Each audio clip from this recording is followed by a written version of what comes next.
Really appreciate everybody for jumping in and being in on this beautiful day. Let's go. One way or another. That's how we roll with it. That's how we be with it. Shout out to all the SGs. HBOs, y'all know who you are. The Patreons and beyond. The only mission here is to get out the Dallas Cowboys news and beyond on this beautiful day, right? Dallas Cowboys must go early. That's the part of the program. Appreciate everybody for jumping in. Let's go. Hey. Yeah.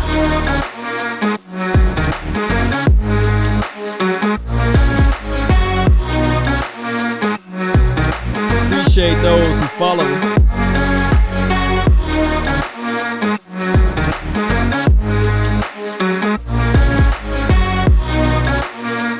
Swat it up, baby.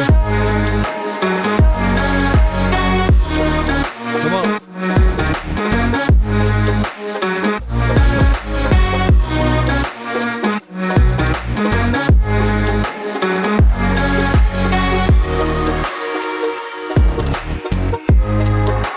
They say ain't no party like a cowboy party.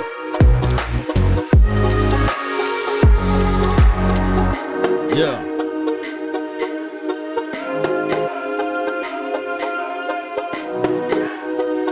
Mama said it would be days like this, right?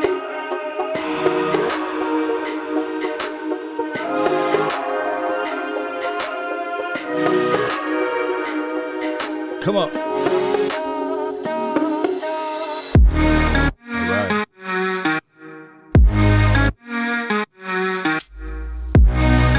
Yeah. Let's go. Come on. Come on. Yeah. Yeah. Yeah. Come on. All right. Let's go, Cowboy Nation. My name is Law Nation. We're going to hold it down like 5 billion pounds. Let's go. Yeah. Come on. Y'all ain't doing nothing anyway, right? Come on. How you stop a tank with no key? Shout out to you, Asmodeus. Appreciate you for jumping in. Come on. Yeah. Hey. Come on. A lot of stuff out here. A lot of stuff. Really appreciate you guys. The Dallas Cowboys, we got, less than 15 days before the draft is here. Could be even closer than that. Less than 2 weeks, right?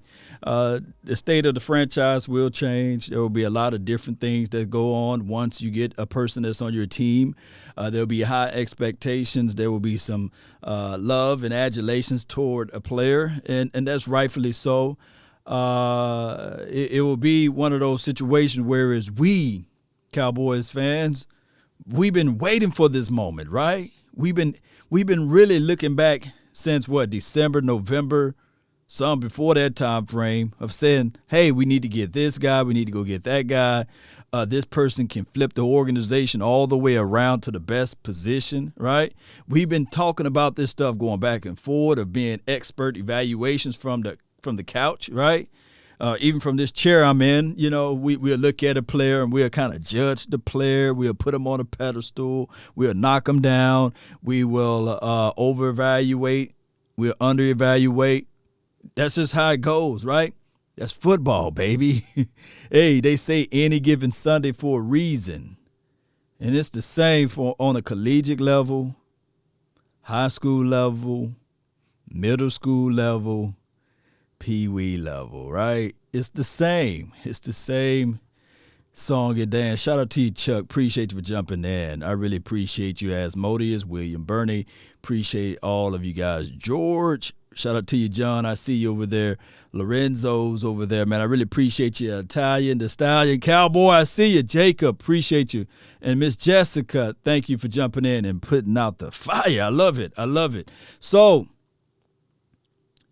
this type of situation is what it is. I got to play an excerpt from Woody. Woody was the last great, and I got to put the word great in there, safety that the Dallas Cowboys had on this team.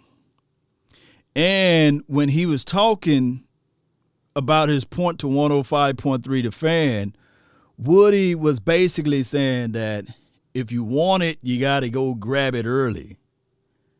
Sometimes we would sit there and hear there's a big sale that's going on. And some people who put money back, save some coins, will be the first one in line. Will actually make preparations and plans. Those who plan to fail to plan, right? And I always say this too, and you can apply it not just to just being on the Cowboys side, but just to life in general. It's better to have an opportunity and not have one, than to have the opportunity. No, I even said it wrong. It's better to be prepared for an opportunity and not have one than to have the opportunity and not be prepared. See, good that I was able to grab that because I messed it up. But you guys get what I'm saying, right? Always prepare yourself. And even when you fall and stumble, keep moving, right? But you guys get what I'm saying. Shout out to you, Truckee Life 78. I know you prepare yourself. Asmodeus, appreciate you. It's all speculations. Nobody really knows. This is from Asmodeus. Yes. Nobody knows it. Nobody really knows. There's not a crystal ball. Now, pundits and expertise will say, yes, this is a can't miss hit. Think about this. Experts were saying Sam Darnold was the greatest thing since sliced bread. Experts were saying that he got accuracy, he's big, he's standing tall in the pocket, he a can't miss deal. And now we seeing him being traded. Now he's on a whole new team, right? Shout out to you, Jay Lombardi. Appreciate you, Dro. Thank you for jumping in. So Woody was the third. Yeah, I'm not sure. I don't know what round Woody was drafted in.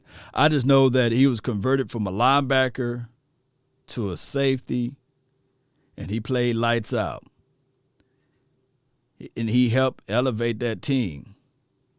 But what he was saying is collectively, the Cowboys still got to go early in the draft. They can't be late. The Jets ruined quarterbacks. This is from George. Yeah, system plays a major role, not a minor. System plays a major role. Where you drafted at plays a major role too. The leadership, the organization. Think about this. I know some people that making $50,000 a year will change their lives, right? They'll look at the world different. That's just at $50,000. Now let's put it at $100,000 in the chat box. If you make $100,000 a year, will it change your life? Imagine making $100,000 a week. You say, oh, that's a whole different lifestyle. Or just imagine making $400,000, $600,000. It changes. Some people, I've heard statements that say that it doesn't change anything. It just reveals who you really are, right? So my thing is, some people can handle it. Some people can't. Some people got outsiders that would influence them to do crazy things, right? So my thing is, that's why it's all a crap shot. You got, there's an old saying going around in the NFL, once you got your bag, once you got your paper, once you got your money, you don't work out as much. Some people say they don't care about that because they got a bigger goal, a legacy. They want to host that Lombardi trophy. They want to raise that high in the sky. Some people don't even look at the coins, but they look at it like, okay, money is just going to provide me stabilization or respect. Sometimes it's not about the money, but the money shows a level of respect. Think about this, and I'm just going to say this. Constantine says more money, more problems. He ain't lying. Yeah. But money, sometimes you can be disrespectful with it. And it shows in a certain way. If you think I'm lying, go to your nearest Walmart,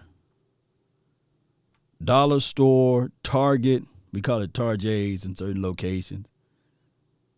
And buy something. Just buy a stick of bubble gum.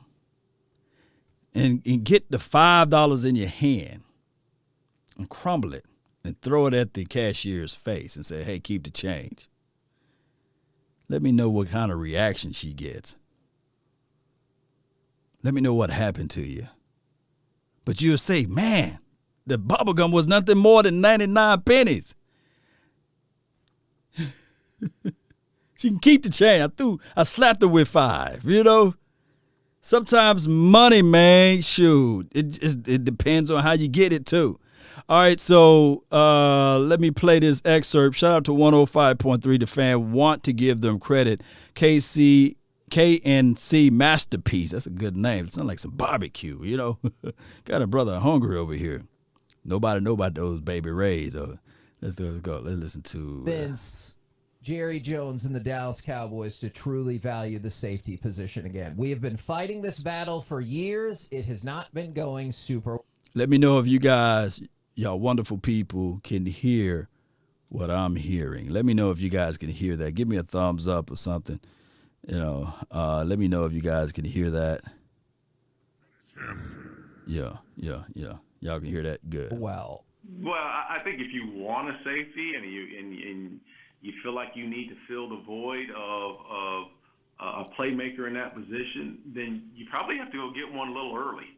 If you're looking for a playmaker, go get one early instead of thinking through the process of I can turn a special teams player into a safety, or I can go in the 4th, 5th round and find a guy that's serviceable to play that position. If you want a big-time playmaker, it's just part of it. You got to roll the dice and go early, and hopefully you can get them. I remember. All right, so there's Darren Woodson. We call him Woody over here, and he's talking about the safety role. If you want a good playmaker, you got to roll the dice. Remember what he said? You got to roll the dice. Yeah, you got to. You can't play around with this. So the Cowboys drafting Roy Williams. Yeah. Early in the top 10 picks, and for 5 years he gave you Pro Bowls. He gave you one of the hardest hitting players ever to play the game. He was a turnover factory for the team. So Thanks. If you want a guy, you got to go get him early. It's like it's no different than any other position. If you want to fill the quarterback position, it would behoove you to go early in the draft and find that spot. And exactly the same thing for any other position. Sound like my mama. Behoove you.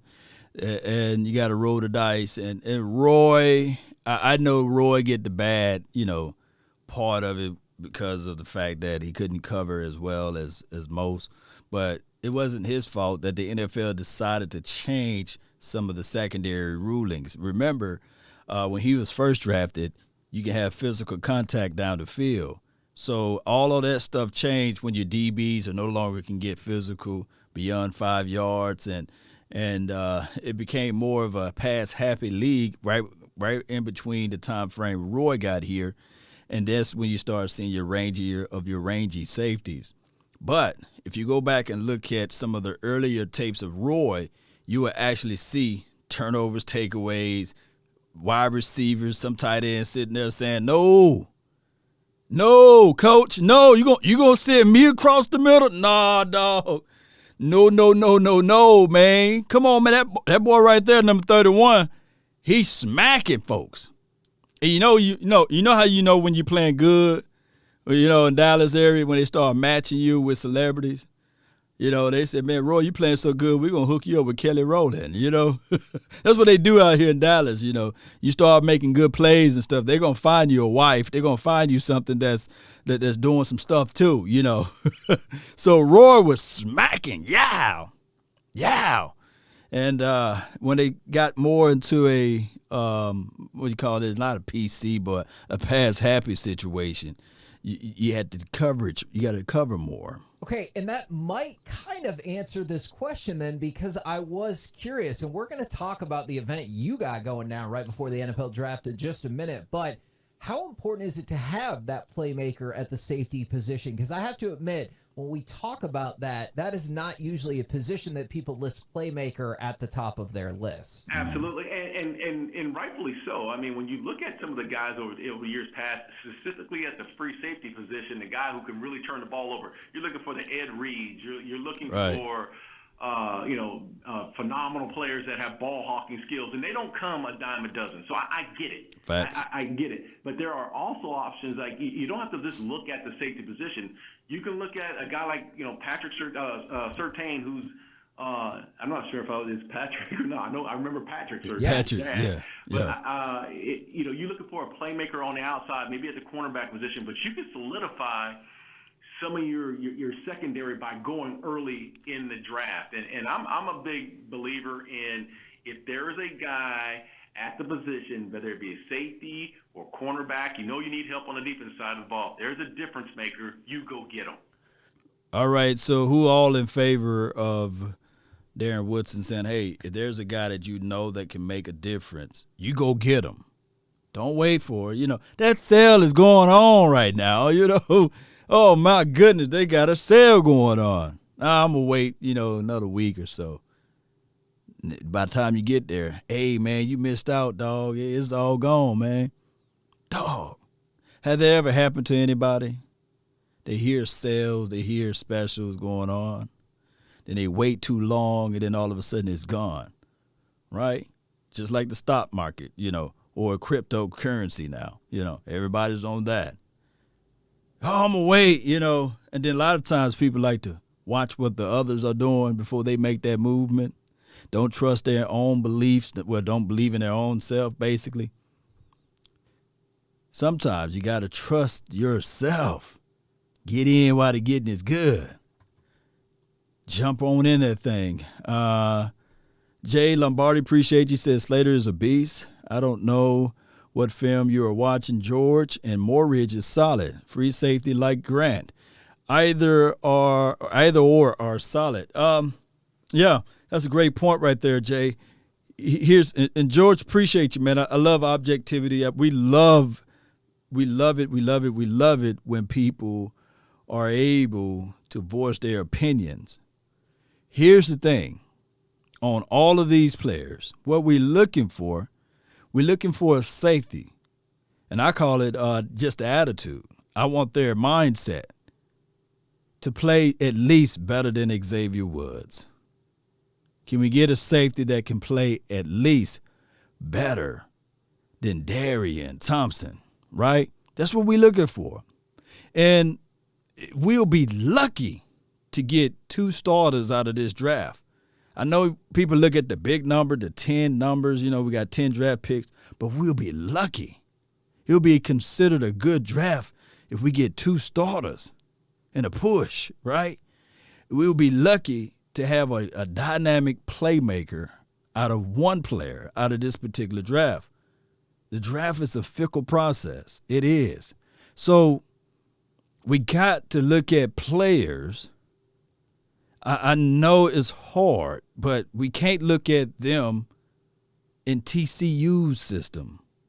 We can't look at them in Alabama's system. We can't look at players in Florida's system or Florida State's system, because now they will be entering into the Dallas Cowboys system. The players, the contemporaries, the people that they play with and against, it would not be the same. Now they're playing with the best of the best. And now it's time for those particular players to pick up the system, understand the game, the grind is necessary. The sweat equity that you will put into this particular sport, it will be necessary for them to spend extra hours. If they want to be the best, they got to wake up early. My track coach used to always say this: you won't beat me unless you out-practice me. And he was a legend. He was a legend over there from Natchez, Mississippi, Doc Woods. He taught me everything I needed to know in life, basically, as it relates to everything applying yourself. And may he rest in peace. But Doc Woods was always on point. He seemed like he gave us hell, but he was right. He was right. You got to be prepared. You got to eat right. You got to sleep right. And he said, son, you can't dissipate. And I was like, what you talking about? You can't dissipate. I said, what you talking about? I seen you over there with those 2 girls. Don't think I didn't see that, son. We call everybody son. Everybody was his son. You can't be there. You got to track me. You got to run the marathon tomorrow, you know. You got to hold back. I hated Doc for many of years, too. You know, we'll go out of town, story time right quick. We'll go out of town on a track trip, and we'd be already scouting, profiling, looking for them, you know. And, you know, everybody know who ran track. Track girls are always ready, right? I ain't talking about ready. I hope the ladies are asleep. But, you know, they always in shape. You know, they always in that nice figure, dare I say. And, boy, we get out there and all buses, and we be looking around saying, man, woo! Hey, curfew hit. Captain of the team. Everybody supposed to be in bed. Shoot, we sneaking, dog. We sneaking. We trying to get up out of that thing. And see, Coach was smart. Coach got us. Let me tell you how Coach got us. You see, when it was time for us to be in bed and the chaperones supposed to be watching us, we done already buttered up the chaperones, so we sneaking out. We coming down the hotel flights, you know, the hotel stairways. We made it all the way to the bottom, scooped all the way around. And Doc, that joker sleeping on the bus. So he got a bird's eye view. He can see all what we doing. Boy, we try to sneak. And he let us get all the way there, making sure that he know we ain't trying to go grab some ice, so we can't even tell the lie and say we getting some ice. And then he yelled, I see ya. He said, I see ya. Boy, we turned to ghost, boy. And he yelling out loud. It's like 11 o'clock in the morning. We got to be ready. We got to be ready for the track meet the next day, first thing in the morning. Oh, my goodness. But I say all this to say that you got to be ready. See that small time where you thinking about doing other things. The opposition, they in the bed early. They drinking their waters. They eating right. Let's listen to more what good old Darren Woody had to say. And I think that's I see ya. That's been my philosophy. I strongly believe there are some corners early in this draft that they could probably go out that could be game changers. You could have 2 bookend corners. But there's some options out there. I just think if you want to fill the void, you want someone that's going to make a difference and not going to just be a special teamer or a 5th round pick. You'll get somebody early that can make plays for you. So, Darren, I wonder about this. When you enter the NFL, and I know you kind of made a transition at Arizona State from linebacker to safety, and you had James Washington. James was good. Safety, a guy who'd played years in the league. And when you played years in the league, you talked about Roy Williams. You were there to help him out to understand the NFL and the differences, in the levels of league from college to pro. Yeah. If the Cowboys do take a safety, let's just say in the 2nd or 3rd round, there's really no veteran safety there to help out that guy understand the league. How tough is that for a rookie to not have a veteran next to him to help him out early in his career? Well, it's always helpful to have that guy. And I had a number of guys, Ray Horton and James Washington and Thomas Everett, who were there to help me and tell me where the potholes were and how to study and how to prepare. It's something that I came in blessed to have that.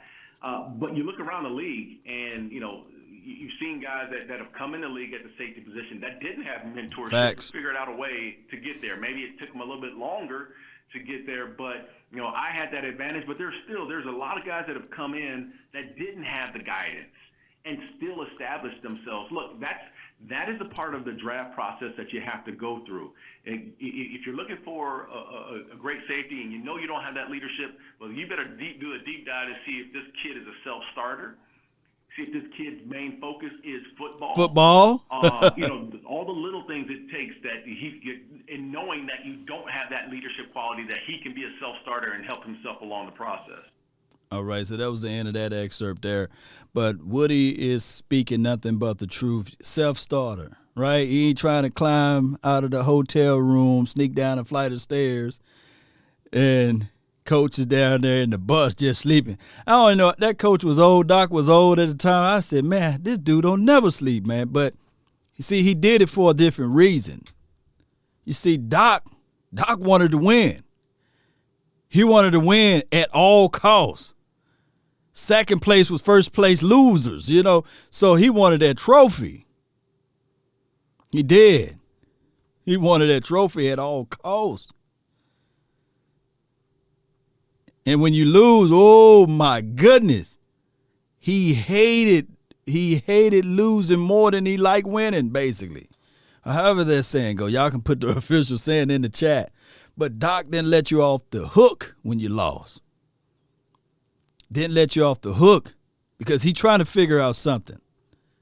If your time was slower, he said, hey, what you eating? It's your diet. What you eating? You dissipating, Leave the ladies alone. Yeah. Charles Van says Slater's first. Slater would be a solid pick. Slater, any of the offensive linemen. Remember what we trying to do with this offensive line, the front five, you do not want them until you need them. That's the proper way to say that. Kansas City Chiefs didn't want them until they needed them last year in the Super Bowl. One of the better quarterbacks that you can ever lay your eyes on turned into a pedestrian, turned into an average guy, like he had a bag full of kryptonites, and everybody else were so off on their timing, so hasting the moment, rushing through their routes, playing basketball with the football, right? So it is what it is. Charles T. says, would you say Jamar Johnson is someone's teams are sleeping on him? So many teams are sleeping on him. Don't hear much of him. This is from Charles T. Well, Charles T., let them sleep on him because Jamar Johnson is a dog indeed. I think that he's a playmaker. I think you can line him up pretty much anywhere on that field. And then he's not a polite guy. Some people are polite when they tackle you. No, he's aggressive. He will slap you and help you look for your teeth when you're looking for them, right?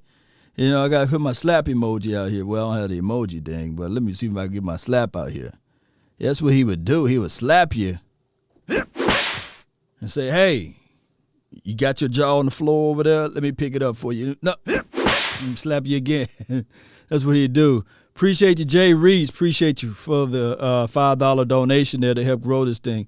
Have you broke down the top DBs? Rumors is Cowboys love TCU safety according to Mike Fisher. Shout out to you, Jay Reese. Yeah.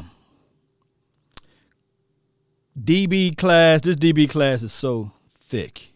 This is a thick DB class, and that's including the safeties and the cornerbacks. So my thing is when you're looking at these particular safeties that's in this class first, you got to pay attention to how they played in their system and what you're looking for out of your system and what you already got. We got a KZ and we got a Donovan Wilson. And I will say this, Keanu Neal, although he's going to play weak side, let's not be foolish and not think that he's going to not ever play safety for this team. So he will be one of those guys like a hybrid. Who are your hybrids out of this particular draft? The guy that I just talked about, Jamar Johnson. Oh, my goodness, he's a hybrid. He's the most elite hybrid out of this particular, and I'll probably stand tall on that, right? He's the most elite hybrid style safety out of this particular draft. Then next will be maybe a Joshua Bledsoe from Missouri, 5'11" kid. but he's built like 205, 206, something around that age range, I meant to say. And he can play down in that nickel. He can flex out to the free. He can go over there to the strong side. In a pinch, if you need for him to blitz off the edge, he can do that as well. Richard LeCounte, he's pretty good. He's versatile in a sense. But I think that he's better at a certain role than the other guys, if that makes any sense. Now, Talano, I've seen some people say, hey, I've seen his name a bunch up in here, but Talano is more of a hitter, not a quitter, right? He's a hitter. Yeah, Holland, Constantine. Holland is a nickel, like from how they were playing him in that role, because sometimes, let me say this too. In college, sometimes you can be so good at a certain situation that it may be a hindrance for you, right? Because how the teams decide to use you may slow you down, because the evaluation for the pros or the next level, they would look at it and say, okay, we will not use you in this like. And all what people seen or evaluate from his college tape may not translate over to the pros tape. If I can make any sense. Richard LeCounte, or how do you say LeCounte, from Georgia. Y'all know I mess up people's names. Y'all leave me alone, KD. Let's see. The film I saw on Jamar Johnson, he couldn't tackle anyone, Law. What film you saw on Johnson? Laugh out loud. Look at the Alabama tape.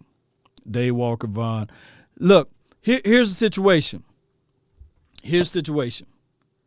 I want people to understand with tackling. Is Nazardine, is he a great tackler? Oh, let me say this. Is Andre Cisco, is he a great tackler? Is Caden Stearns a great tackler? Do Trayvon Morridge tackle better than the other kid that everybody's high on, the 5'11", Adarius Washington? Who tackles better, Adarius Washington or Trayvon Morridge? Is tackling attitude, mentality? When you get to the pro level, do they revamp your tackling technique, or they say whatever you was running out there in college, you're going to continue to run the same tackling situation? Let's see. What about Talano? Yeah, he's a banger. Nazardine, yeah. SoCal, Trojan, I appreciate you, Jay Lombardi. No one is good without one, but Zeke is not going to show up if he's there, if he ain't there. The offensive line riddled with injuries every season.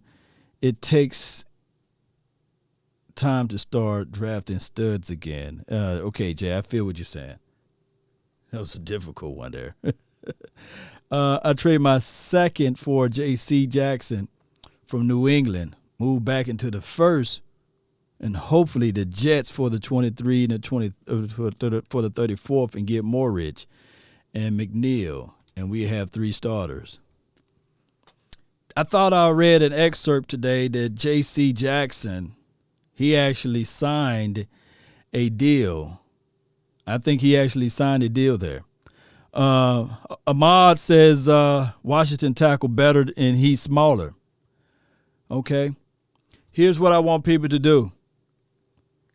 When you dig down into the tapes and you look at this right here, how is Washington of getting separation when he's engaged? How is Washington, let's say, for example, you got a guard that's pulling and it's going full head of steam, and you got Washington out there on himself, by himself. When you look at the tape, who really evaluates and break that down? I have yet to see anybody break that down. When it's time for him to get disengagement, when it's time for him to get separation. I'm not trying to dog the kid.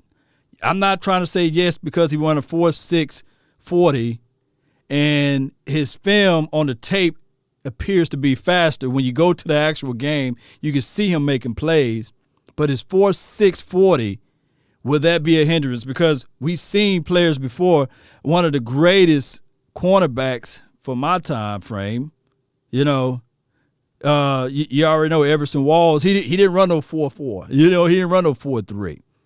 But when it's time to turn on the tape and when it's time to actually have the football field, when it's big competition, and I'm not trying to sully or denigrate TCU, but when it's time for that, would that be a problem? I'm just saying, I believe that the kid can make plays. I believe that the kid is hungry. But you got to look at the system that the Cowboys are going to operate out of. We already got a KZ who's 174 pounds. When it's time for him to come down the field, he had all of the hearts, he had all of the love and all of the momentum to meet Ezekiel Elliott, the right decision to meet Ezekiel Elliott in the hole. You can have that mindset, but when it's time for you to roll it up and fight, there's only so much you can do. Our biggest problems with the Dallas Cowboys, we have not had a legitimate safety to come down the field outside of Donovan Wilson, who had for a spurt, and J.J. Wilcox, who can hit but couldn't cover. See, we was like that show that came out many years ago, right? We got two things, and we don't never have two things that matter. Ham, no burger. You know what I'm saying? So my thing is, here's how the draft is. If I go back 4 or 5 years ago, whenever Xavier Woods was drafted, there was not a soul that was sitting here like this. Oh, man, we got Xavier Woods. Everybody, mama, uncle, cousin, was jumping up for joy. We got Xavier Woods. He's versatile. He had 14 interceptions. Oh, he can play inside the slot. He can play outside as a boundary corner in the pinch. And he can come down and field. And on top of that, he can play at the free roll. Man, we got us a dynamic guy. Woo! What a steal. Man, Xavier Woods, man. I've seen people, because I got good enough memory to know that I've seen people, and I ain't going to call y'all out, but I've seen people that say, man, we don't need Earl Thomas. We got Xavier Woods. Man, he can play that safety role. Matter of fact, he will be better than Earl Thomas in the next few years. And then the next year went by, and the next year went by, and here they were right here. They're like, hey, hold on, I'll be right back on that one. You know, where you at? You know, let me know if I'm lying. Let me know where I'm lying at. Who was jumping for joy when we drafted Xavier Woods? Who was sitting back like, nah, dog, he ain't gonna be by nothing. Jerry Rice ran a 4.6. Tell me how many times he got ran down. Yeah, you're right. Jerry Rice on the 49ers with one of the greatest offensive coordinators that ever touched his land. And on top of that, Jerry Rice with Joe Montana. Yes, he was able to go into a system that complemented him. I don't think that Jerry Rice, if he went to the Tampa Bay Buccaneers, I don't think that we'll be still talking about Jerry Rice. And I think that Jerry Rice, shout out to him, he ain't better than Michael Irvin, but that's a story of a different day. But shout out to Jerry Rice, though. System plays a major role. That's all I'm saying. But we can't look at speed, right? Emmitt Smith wasn't a burner. He never really got caught in the backfield, besides a few times by Darryl Green and all of those boys, right? And then if you want to go by a height situation scenario, Darryl Green, he was no taller than 5'6", and he played for many of years, right? Michael Irvin, he wasn't a burner, right? But for all of the people that we are saying, there's not a burner, we got burners out there who never equate to things too, right? Bryce Butler ran a 4.3 40. He's not world class, right? Bryce Butler had all of the measurables, right? But it goes to show you how the things go. Let's see here. Times were different. Jerry Rice, few in between. This is from Charles. Yeah, times are different, man. Times are different. It's flat out different. Hold on, give me 1 second here.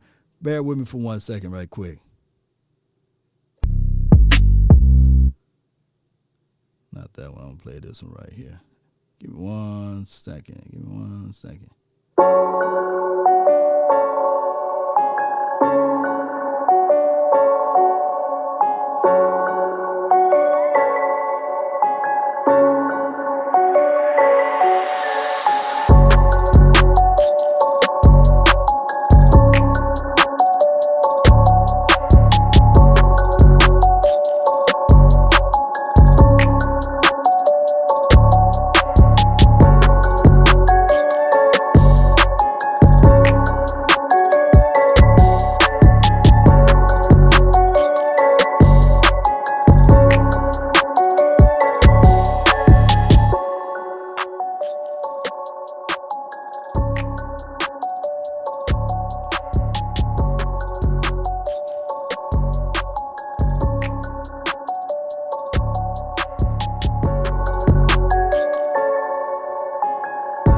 All right. Here we go.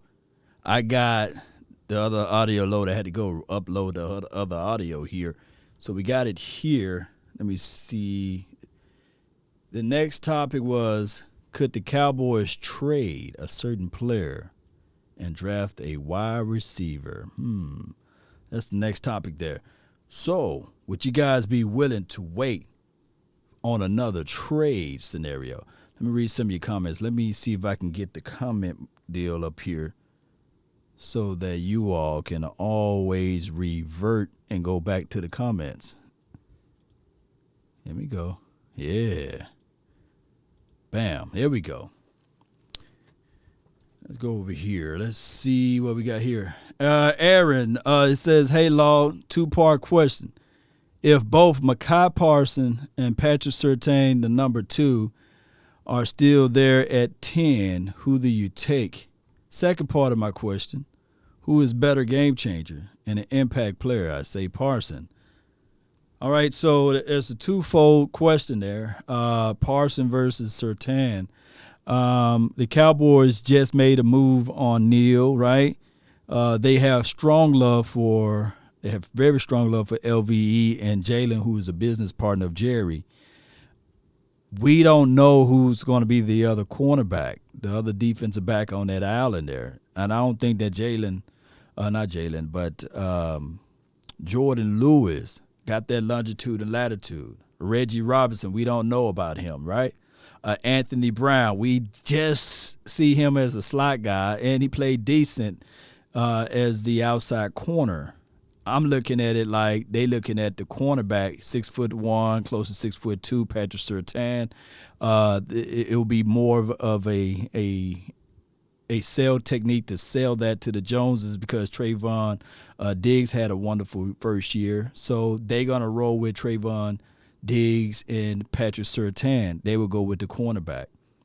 With Parsons, by the fact that they might play a lot of nickel, this is a pass-happy league, and although Parsons is a freak, I think that they will lean more on the defensive back side of it. Let's see who else we have. Constantine says, best weighted music out there. Extreme Assassin says lame. Daywalker Vaughn says I disagree. Law. Hey, we shouldn't all disagree. We shouldn't all agree, right? I want everybody to be on my side. I love the independent thoughts here, and we should, as men and as ladies in here, we should have some good people that disagree, and we should have some people that do agree. And when we open the phone lines up, casually, we should go over those things and voice your opinion, voice your thoughts, voice your reasonings on why you disagree. And let me see, what was the disagreements, though? I need to just have a show that says, hey, for all of those who want to disagree, Law, if Chase is there at 10, will you draft him or a safety? This is from John. If Chase is there, Chase is more valuable than a safety, in my opinion. By this defensive back class being so thick, from the outside looking in, I will run to go grab Chase if he's there on the board. Jay Lombardi says no trading anyone but picks. Keep your homegrown talent in the house and stop letting good ones leave. Jay, I agree 1,000,000% on that. Now, the Cowboys been known to not hold on to their players forever. They've been known to just put a bear hug on them and not allowing the player to breathe, not allowing the player to move on. Or when it's time to get something in return, we really don't do that. The one time that we did do that was Ryan Switzer. And I was kind of, upset when we got rid of Ryan. I thought that the Cowboy Nation was too easy to pull the trigger on him because of that fumble in that Rams game. Y'all remember that? Everybody like, oh, I see the young kid. And I think he saved us in one game. I think it was against the Washington team. He ran one all the way back, flipped into the end zone. I said, yay. But the following year, they got rid of him for Jahad Ward. On top of that, the Cowboys drafted Ryan Switzer before the 49ers drafted their tight end. We could have had that tight end. But I heard a lot of people said that we didn't need a tight end at that time. Kittles, whatever his first name is. Let's say Unproven says, where do you place Jamar Chase compared to last year receivers? I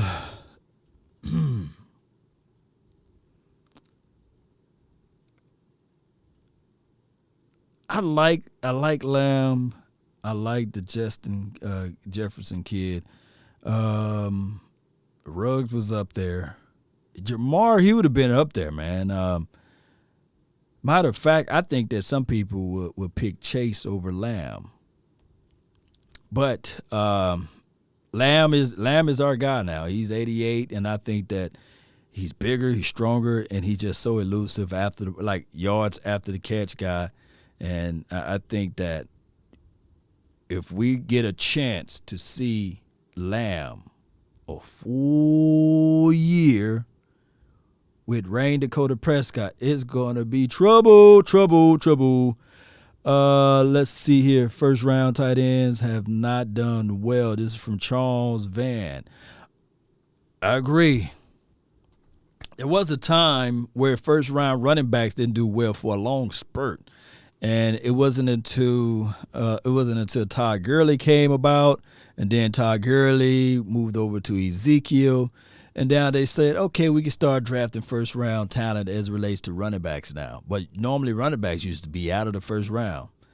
T.J. Hawkinson is doing great. This is from Don Burr. Yeah, he's doing great. Barboza, I'm hearing our Cowboys trying to see how to reach to pick number 4, Law Nation. Do you see the Cowboys pulling off that deal at pick number 4? No. Here's my thoughts on the draft. I believe in the hearts of hearts the Cowboys should, that's the operative word, stay at number 10.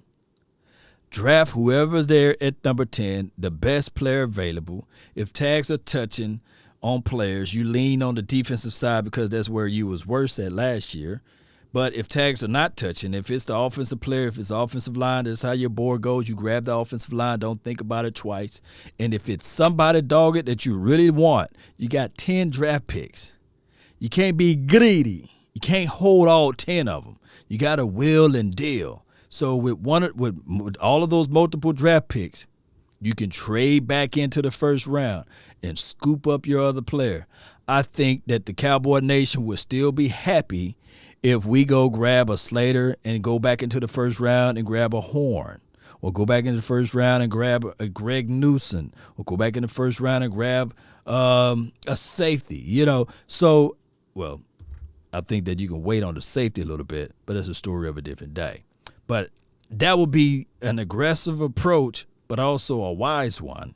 Now, if you're looking at your board and you're saying to yourself, okay, I'm taking all bidders, right? Somebody going to have to give me a king's ransom for that 10th pick. I ain't talking about some floozy stuff. I want some stuff. If you're going to move up to my spot, if you want to get on my block, if you want to hang around on my set, dog, there's consequences and repercussions out here. I'm collecting. I want my money on my block. But hey, that was a price in the market, but it's the price on my street. I want my money. If you're moving over to my block, I want that coin. That's how the Cowboys should approach this thing. They can go grab a dynamic wide receiver or whoever the best defensive player, and then, like Charles says, go back in and trade up to go get Jenkins. That would be nice. Take Joseph or Newsom before they take a broke back Farley. This is from Jay Lombardi. Safety, Sean Wade. Yeah, I feel you, Chris. Let's listen to 105.3 The Fan. Let's see. Mario says, everybody want to draft Pitts.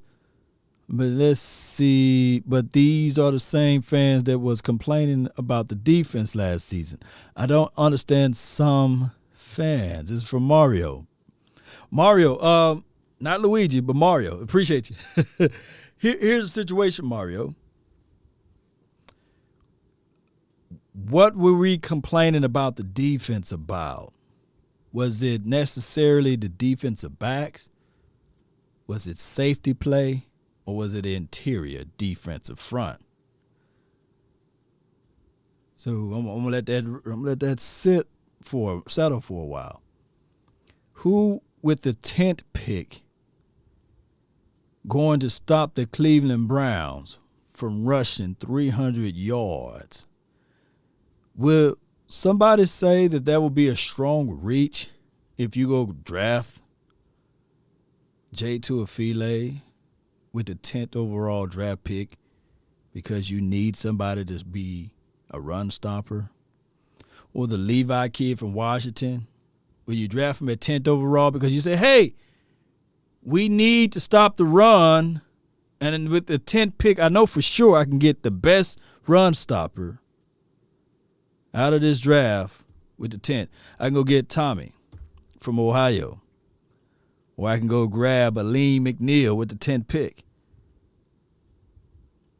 Or with blinders on, saying, okay, Patrick Surtain.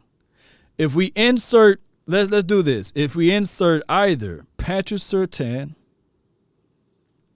or J.C. Horn on the Dallas Cowboys versus Cleveland, do they still rush for 300 yards? Let me see what y'all say about that. Dave Walker says, Law, the only way I get off of number 10, it got to be in next year's first. Right, we want some good money off of that. Mario's laughing. I feel you, though. Tommy at 75. I'd do some back flips for Tommy at 75. Let's see. Charles says Parson. Yeah, that makes some good points. Let's see. Parson. Let's be real. Can we be real? Like, can we be real with it? I'm real the way you walk, the way she talk, Let's be real. Let's be real, y'all want to be real with it? Let's be real. Let's be real. Y'all want to be real with it? Let's be real with it, Let's be real. Who's the best linebacker in this draft? Albert Sanchez. Appreciate you for the $24.99 HBO special. Yeah, who's the best, hands down? Let me see if I can. Where my music at? Here we go. You don't want to play. Come on, where you at? There you go. There you go. Delayed but not denied. Appreciate you, Albert. Appreciate you, man. Appreciate you. Jabril Cox. Come on, man. Bolton. Okay. Come on. Who's hands down the best linebacker in this particular draft?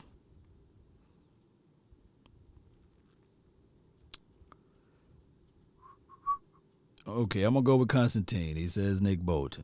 Okay. Xavier Collins. And there is news out there that they really like him.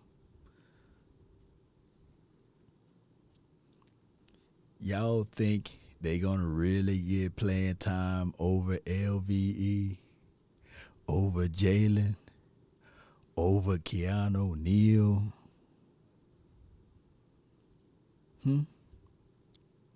Y'all really think we've seen this storyline before? And I'm not trying to say that the Cowboys, look, I'm not negative.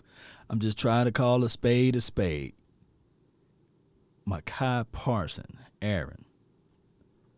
You really think that the Dallas Cowboys are going to look at Jalen Smith and going to look LVE in his eyes and look at Neal, or even if Sean Lee comes back for a cup of coffee, and say, man, we love what you bring to the table, but you're long in the tooth and you're injury prone, And we're going to fall on the sword and say we made a mistake with Neal. He can't really play safety at 215 pounds, but that's okay. We're going to insert such and such. We seen Francis Bernard make all type of plays last year, but when it got time to play, I'm like, what Bernard? Healthy scratch.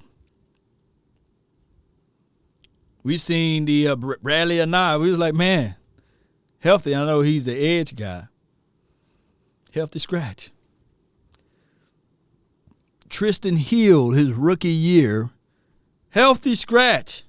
We want to get some more reps out of what's the guy that went over there to 49ers, got ranked up like 7 sacks, 8 sacks. Kerry Hyder, I believe. We want to see what we can get out of Kerry Hyder, right? Ryan says LVE need to be benched. Yeah. So my thing is the Cowboys, they do things different. 4-3-4 defense. Yeah, this is from Charles. Yeah. With the Cowboys, this is from John. Go to a 4-3 defense or a 3-4 defense. 4-3 defense. Film does not lie. This is from John A. Dixon Jr. Appreciate you. Yeah. I hope Quinn benches Jaylen if the man does the same crap again. This is from Jay Lombardi. Here's how coaches do. They go into that meeting room, and for the interview, you got Jerry, you got John Stephen Jones sitting there, probably Will McClay with Chris Hall and all of those boys. They sitting in that interview, round table interview, and the general manager is there, of course, because he's the owner, and he said, this list I have here are the players that I drafted. What are your thoughts on these players that I drafted? And when you're trying to win that job and you're trying to get into the good seat and good graces of them, Quinn is going to look at it and say, don't worry about this guy. This is what I like about him. He is coachable. I could train him to my system. I can get him right. Coaches are got that God complex. Coaches look at a situation and they say, I can cultivate this thing. I can develop him. Give me time. See, he's trying to win the job. Although he might be saying, man, this guy is trash. I can't do nothing with him. His work ethic is not there. He's celebrating all the time. Yeah, he might be doing this. And I'm not talking about Jaylen. I'm just speaking in general. And he might be this. He might be that. Coach is going to be lying to kick it. They're going to try to squeeze themselves in the job. They're going to stroke some egos. If you don't think you can't stroke Jerry's ego to get that job, you're missing out on something. They have to tell Jerry, man, you did a great job in drafting, man. You did a great job of picking these guys, man. I can elevate. The last guy, I'm not going to talk about him, but I think he was using him wrong. But I'm going to show you what I can do with him. And they say, yeah. Because the last thing that these guys want, and I'm not trying to point fingers because if you point fingers, you got 3 pointing back at you. But this is what the last thing they want is to walk in that interview and say, man, you got nothing but trash. I can't work with this. This guy suck. He's late getting off his jam. This guy right here, he don't even know how to open his hips out in space. And this guy turns his back to the opposition too much. I can't do nothing with him. His hands are soft. And this guy and all these guys going to be looking at it like, you talking about my cooking in front of my face? How dare you? The nerves. You telling me how it is straight. That's what they saying in their minds. And then what they'll do is they will send out that letter. We regret to inform you that another candidate has been selected for this position. Y'all know how they go. Whoever got that rejection letter for telling the truth. We regret to inform you another candidate been selected for this position. However, maybe next season we'll keep you in mind. Maybe next season we will reach out to you. Money, but don't be discouraged. Restructuring with Amari Cooper. Doesn't that set up for this situation? The way you guys are talking about these wide receivers, they're so damn good. You take another wide receiver, you get rid of Amari Cooper, you free up a bunch of money. And I just don't know if your team gets better in year one doing that. You're right. They could have, if they wanted to sign more players, they could have moved Amari's money around, and they didn't. And maybe because they didn't feel like they needed to, and they weren't going to sign anybody extra anyway. And so it was like, well, this gives us max flexibility a year from now with him. But I think it's underrated how important your real life number one receiver is. Oh man, Jeff is spitting nothing but truth. Man, y'all open up some umbrellas. If they got an emoji for an umbrella, put that in the chat for me. Jeff is spitting truth. My thing is, you can't undervalue Amari Cooper. You can't look at it and say, okay, he shows up in certain games and then some games he disappears. You got to look at the full picture. I know it's hard to see the picture when you are in the frame, but look at the full picture. Get out of the frame and look back at it. You got the safeties rolling coverage his way. You got a loaded box because they're trying to stop the run. Most teams, when they try to play the Dallas Cowboys, they say, hey, we're going to allow only one person to beat us. And that's the number 2 receiver. That's the only person. If they catches the ball across the middle, you sting them. Hey, we bracket that, and we roll coverages on Amari Cooper's side. Hey, Gallop, one-on-one all day. Dak Prescott had to start to trust Gallup. It was an offseason the year that I went down there to Oxnard. I said, yeah, shoot, that Gallup, he's on one right now. That combination with Dak to Gallup is going to be nice. And it happened. Gallup had to get used to catching the ball that 50-50 and pulling it out of the sky and make it more so maybe a 60-40 or a 7-30, right? So what happened here, collectively speaking, Gallup became that true X position on that field. In this particular setup, Kellen Moore's style of offense is still a derivative of Scott Linehan's. It's a vertical threat offense with some shades and sprinkle of some West Coast principles.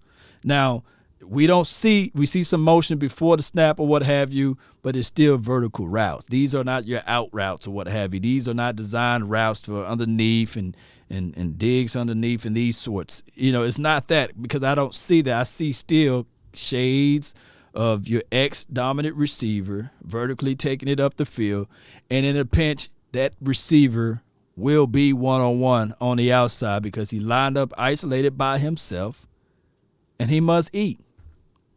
That's the bottom line. He must eat. So what happened here is you go back to the very first game, Jaylen Ramsey versus Michael Gallup. Jaylen Ramsey lost on that route. Jaylen lost on that route. He was in a trail position. Gallup beat him. And anybody that watched Gallup when he run his routes, his first year, when I talked to his wide receiver coach, with me, Big Game James, and Skywalker, we had a chance to talk to his wide receiver coach. And he said, man, we worked with him at the top of his route. He is so physical. Remember his first year, he was good at the top of his route, but he would lose concentration and the ball would fall off his hands. But, man, when Dak was hitting that thing right on the money, he would catch it. Physical at the top of the route, you can't get physical, and he gets separation at the top. Gallup was doing that. And you saw that flag of hater on the field, right? The flag came out.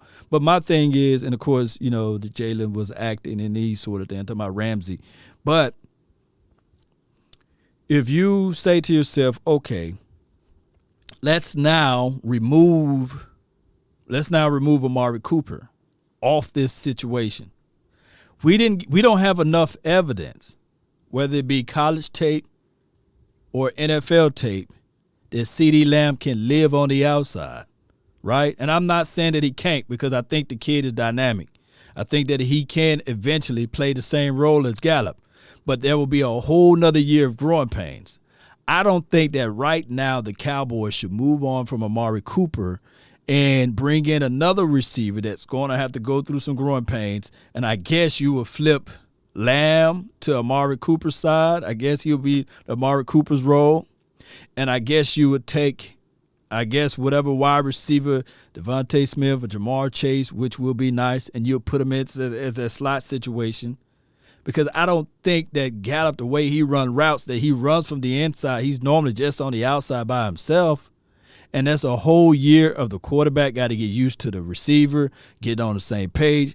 It can happen in certain systems, but not in this particular system.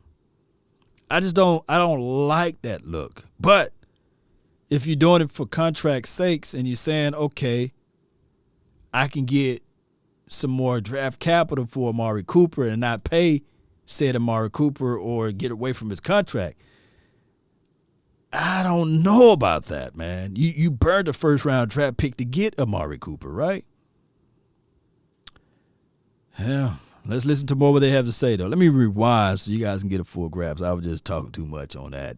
I was giving you guys my lawisms. Y'all know how they go. Let's listen. Let me rewind a little bit. Let me go all the way to the beginning. Y'all can hear the intro music and everything. When it was time to open up money, did they avoid restructuring with Amari Cooper? Doesn't that set up for this situation? The way you guys are talking about these wide receivers, they're so damn good. You take another wide receiver, you get rid of Amari Cooper, you free up a bunch of money. And I just don't know if your team gets better in year one doing that. You're right. They could have, if they wanted to sign more players, they could have moved Amari's money around, and they didn't. And maybe because they didn't feel like they needed to, and they weren't going to sign anybody extra anyway. And so it was like, well, this gives us max flexibility a year from now with him. But I think it's underrated how important your real-life number one receiver is. I love the receivers in this draft. But if I were to add, let's say, my favorite one, which is Jaylen Waddle, Alabama wide receiver, he would line up in the slot.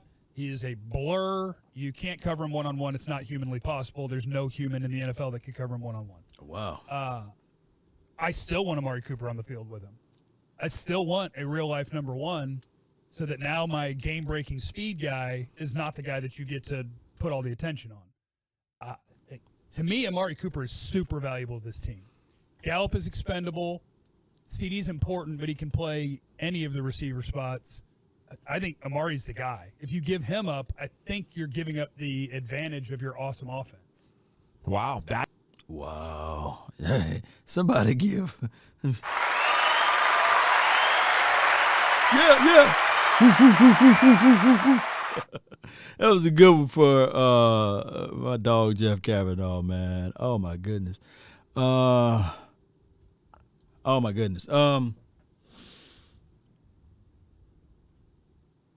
Waddle. I talked about Smith, but I didn't talk about Waddle. Is he Tyreek Hill? Y'all put that in the chat box because I don't see him built like Tyreek. Tyreek Hill is built like a teenage mutant ninja turtle, compact build. I mean, the dude had a pull hammock, he still roll out there. The one time I seen Tyreek Hill get used and abused when he do those little training camps with the kids. Yeah. And I'm not finna go there and say that. Let me read some comments because I don't want people to say that he's better than Tyreek Hill. Trade down is from Alfredo Rodriguez. Says trade down and select Jaylen Phillips, and then trade back up and select Trayvon Morridge. You're doing a lot of trading, man. Got to find your dancing partner too. They probably don't like you. You know what I'm saying? Dave Walker says next year's staff offense: Dakota, Zeke, Cooper, Lamb, Gallup, and Pitts. Closing the game out in 12 personnel with Jarwin and Pitts. I said it. Yeah, he said, let's go get it. Dave Walker Vaughn. All right. Cooper is quick at his release when he is healthy. This is from K Love. D-Law. Should Dallas sign and trade Gallup? It looks like they're going to do a prove-it deal with Gallup. They're going to do like, okay, we want to see what you can do type of situation. It will be the Tank Lawrence scenario again, and it will be, who else they had on to prove it? Dak Prescott scenario again. Those are the route that I'm believing that they're going to do with Gallup. I don't see the Cowboys trading anybody. I just don't think that Jerry would do that. And normally I'm wrong on these type of things, right? Jackie, appreciate you, Miss Jackie. We the only team that counts the money. Yeah.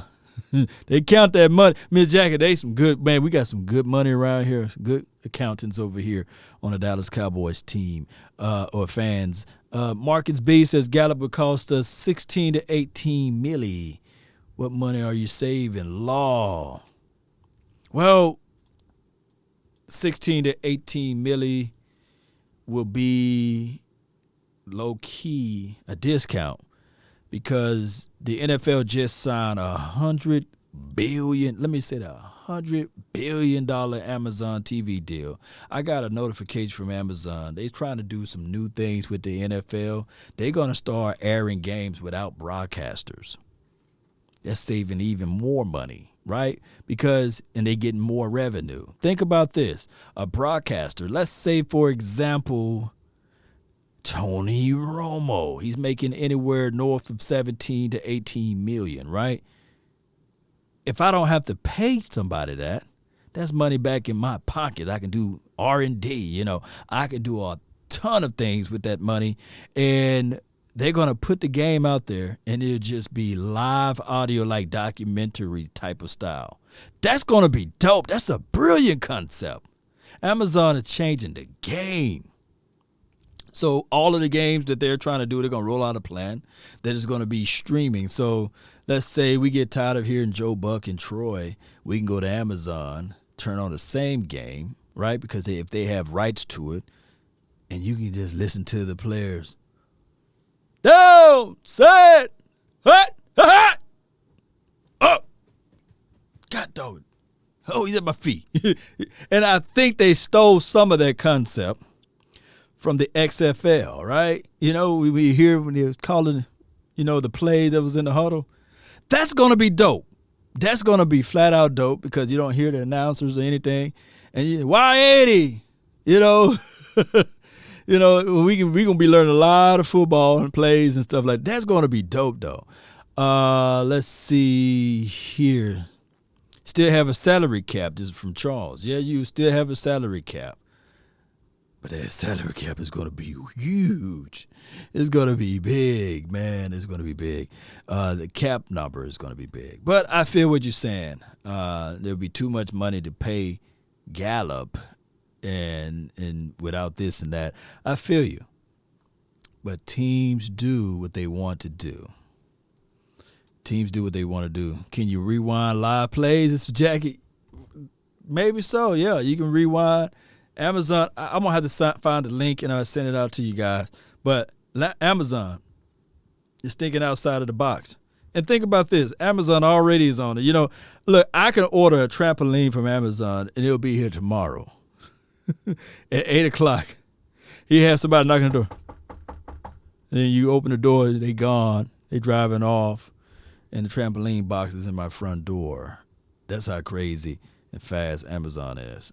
It's fast. That's important. Yeah, and I'll tell you another thing, General, that I really do like your plan about moving on from him if you could. But I like it. But do you trust them to spend the $20 million on defense to get the right player? Right. Do you trust? That's where, you're talking about having a savings there. You're going to save $20 million, and you can go and invest it in defensive help and all that.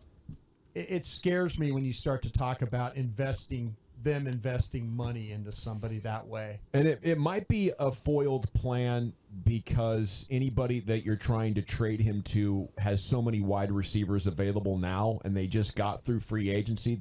It's probably a plan that will come into, more possibility next year or next offseason. But I do find it fascinating. Well, go ahead. Well, real quick, though, he had a chance to go to Washington, right? Yeah. Yeah. Would you trade him right now, Jeffrey, to the football team for the 19th pick? No.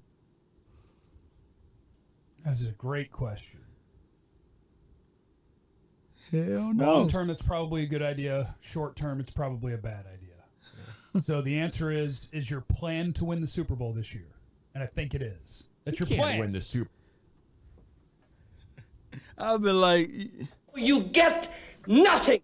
I would have been like, no. Think about it. Washington team. They got my dog Curtis Samuels, right? They got Scary Terry, and if you throw in Amari Cooper, who anybody can say, well, he's only going to give you 7 games. I guarantee you one game he's going to show up on. And we play inside a turf too. Dome. Come on, man. And they got the tight end that we could barely cover last year. Shout out to the Thomas, right? And they got a stout defense. You gonna trade inter-rivalry one of the players who took a discount to play for you so you can get the 19th pick? I wouldn't even look. No. No.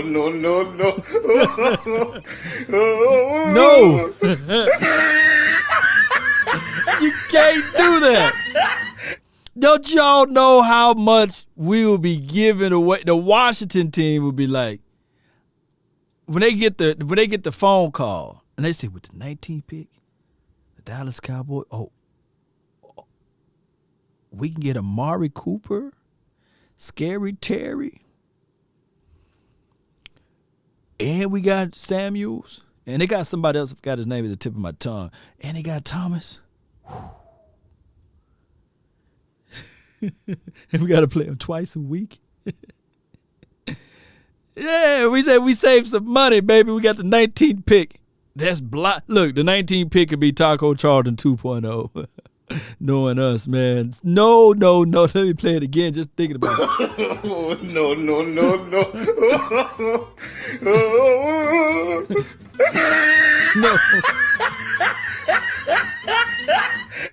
Oh my goodness, man. Let me rewind. Let me let y'all listen again.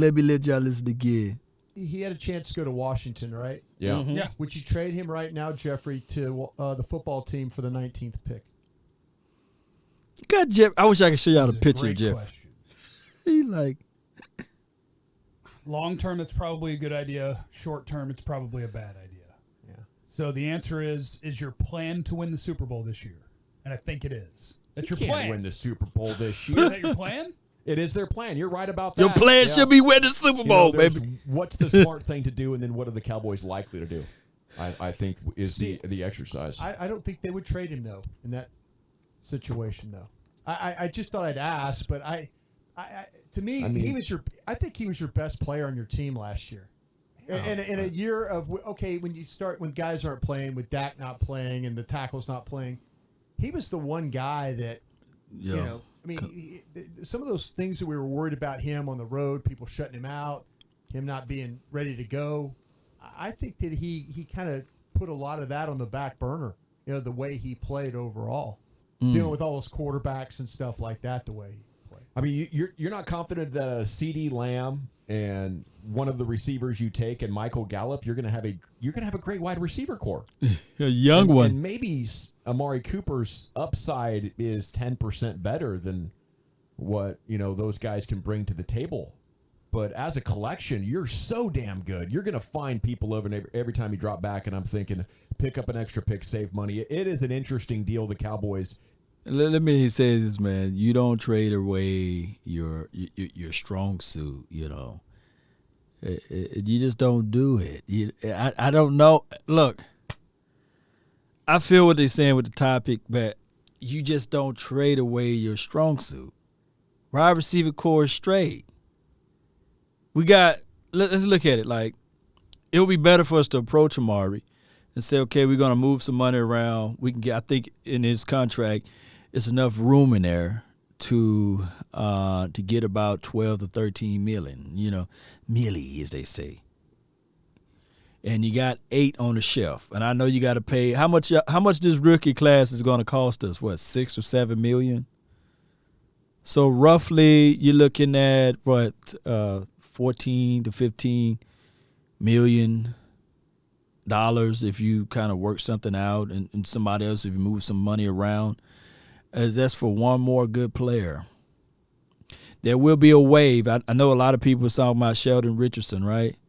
He'll end up going to the Chiefs, or he'll end up going to the Green Bay Packers or the Patriots. Maybe the Tampa Bay Buccaneers will pick him up. He's not coming to Dallas, right? We just see this stuff happen over and over again.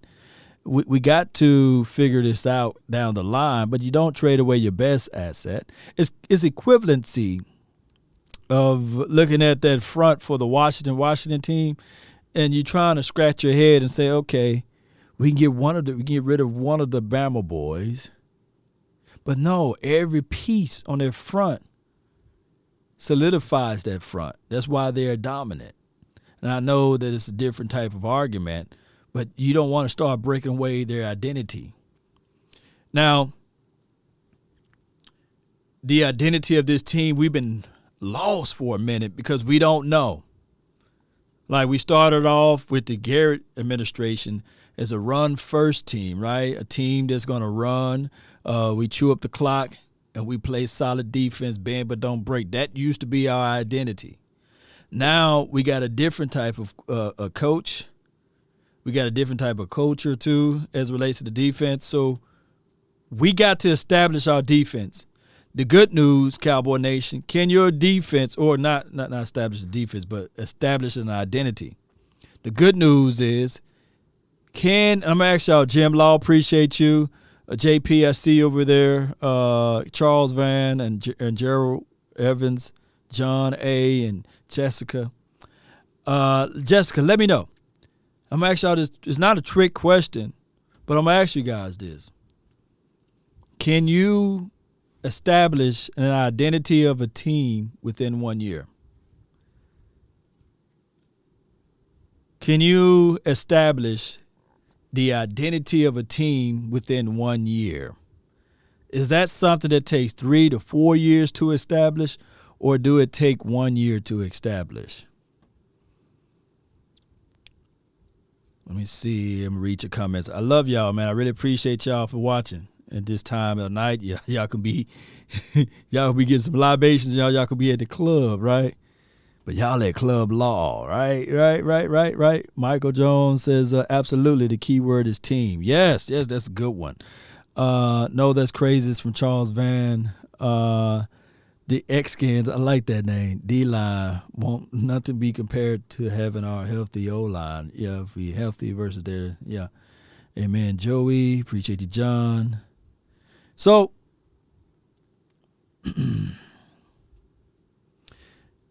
yes, it says stick to one thing, run down the damn ball. Yeah, run the damn ball. Yeah, shout out to you, Edgar. Appreciate you, Garcia. Only 1 year. So the Washington team, they established, and I know it's only 1 year. So now we need to see if they're going to keep that same energy. Because if you do something 1 year, in order for it to be establishment, in my opinion, it got to be 2 or more years. So their identity for the Washington team is we're going to punch you in the mouth, we're going to try to run the rock, and we got this defense going, right? So we'll see whether or not they're going to keep that energy for the 2021 season. All right, so the Dallas Cowboys injury came about, and we don't know what this team is going to be. We don't know if it's going to be running on a first down. We know that the previous year in 2019 and 2018, they didn't believe in analytics. And I don't think that by looking at Mike McCarthy, I don't think that he believes in analytics, but that's a story of a different day. He could be, because he said, hey, I'm going for it. I'm aggressive. I read all of the analytics. We're going to go for it on 4th and forever. We're going to go for it because the analytics shows that we can get here and get there. So maybe we'll be an analytical type of team, right? I don't know. Maybe we're going to be a team, a gamblers type of team. 4th and 15.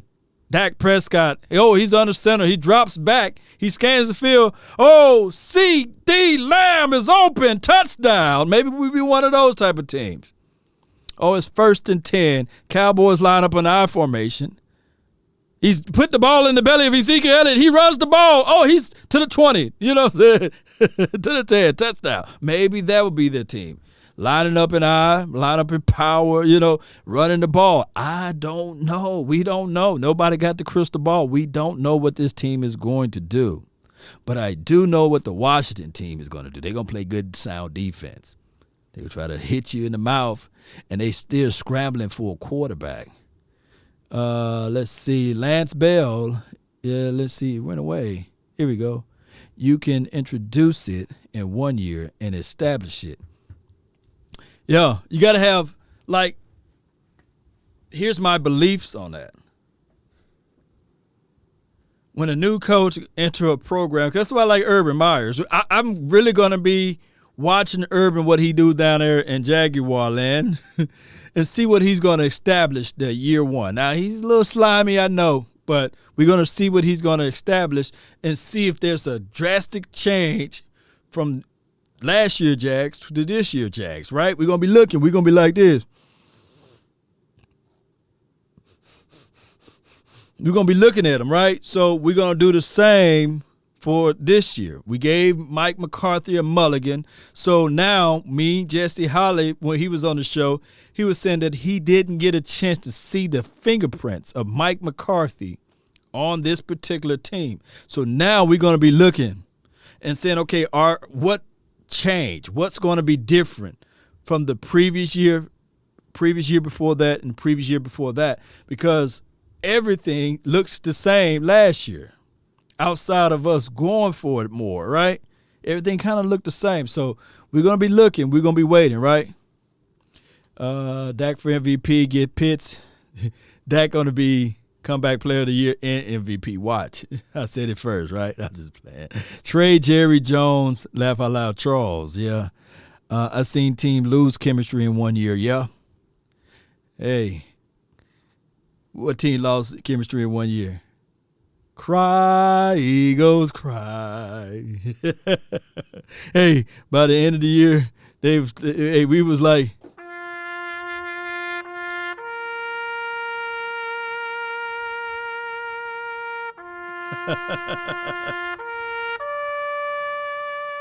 the Eagles made they lay to rest, right? They were saying they were going to go on multiple Super Bowl. They were saying that they were going to do a repeat. Remember that?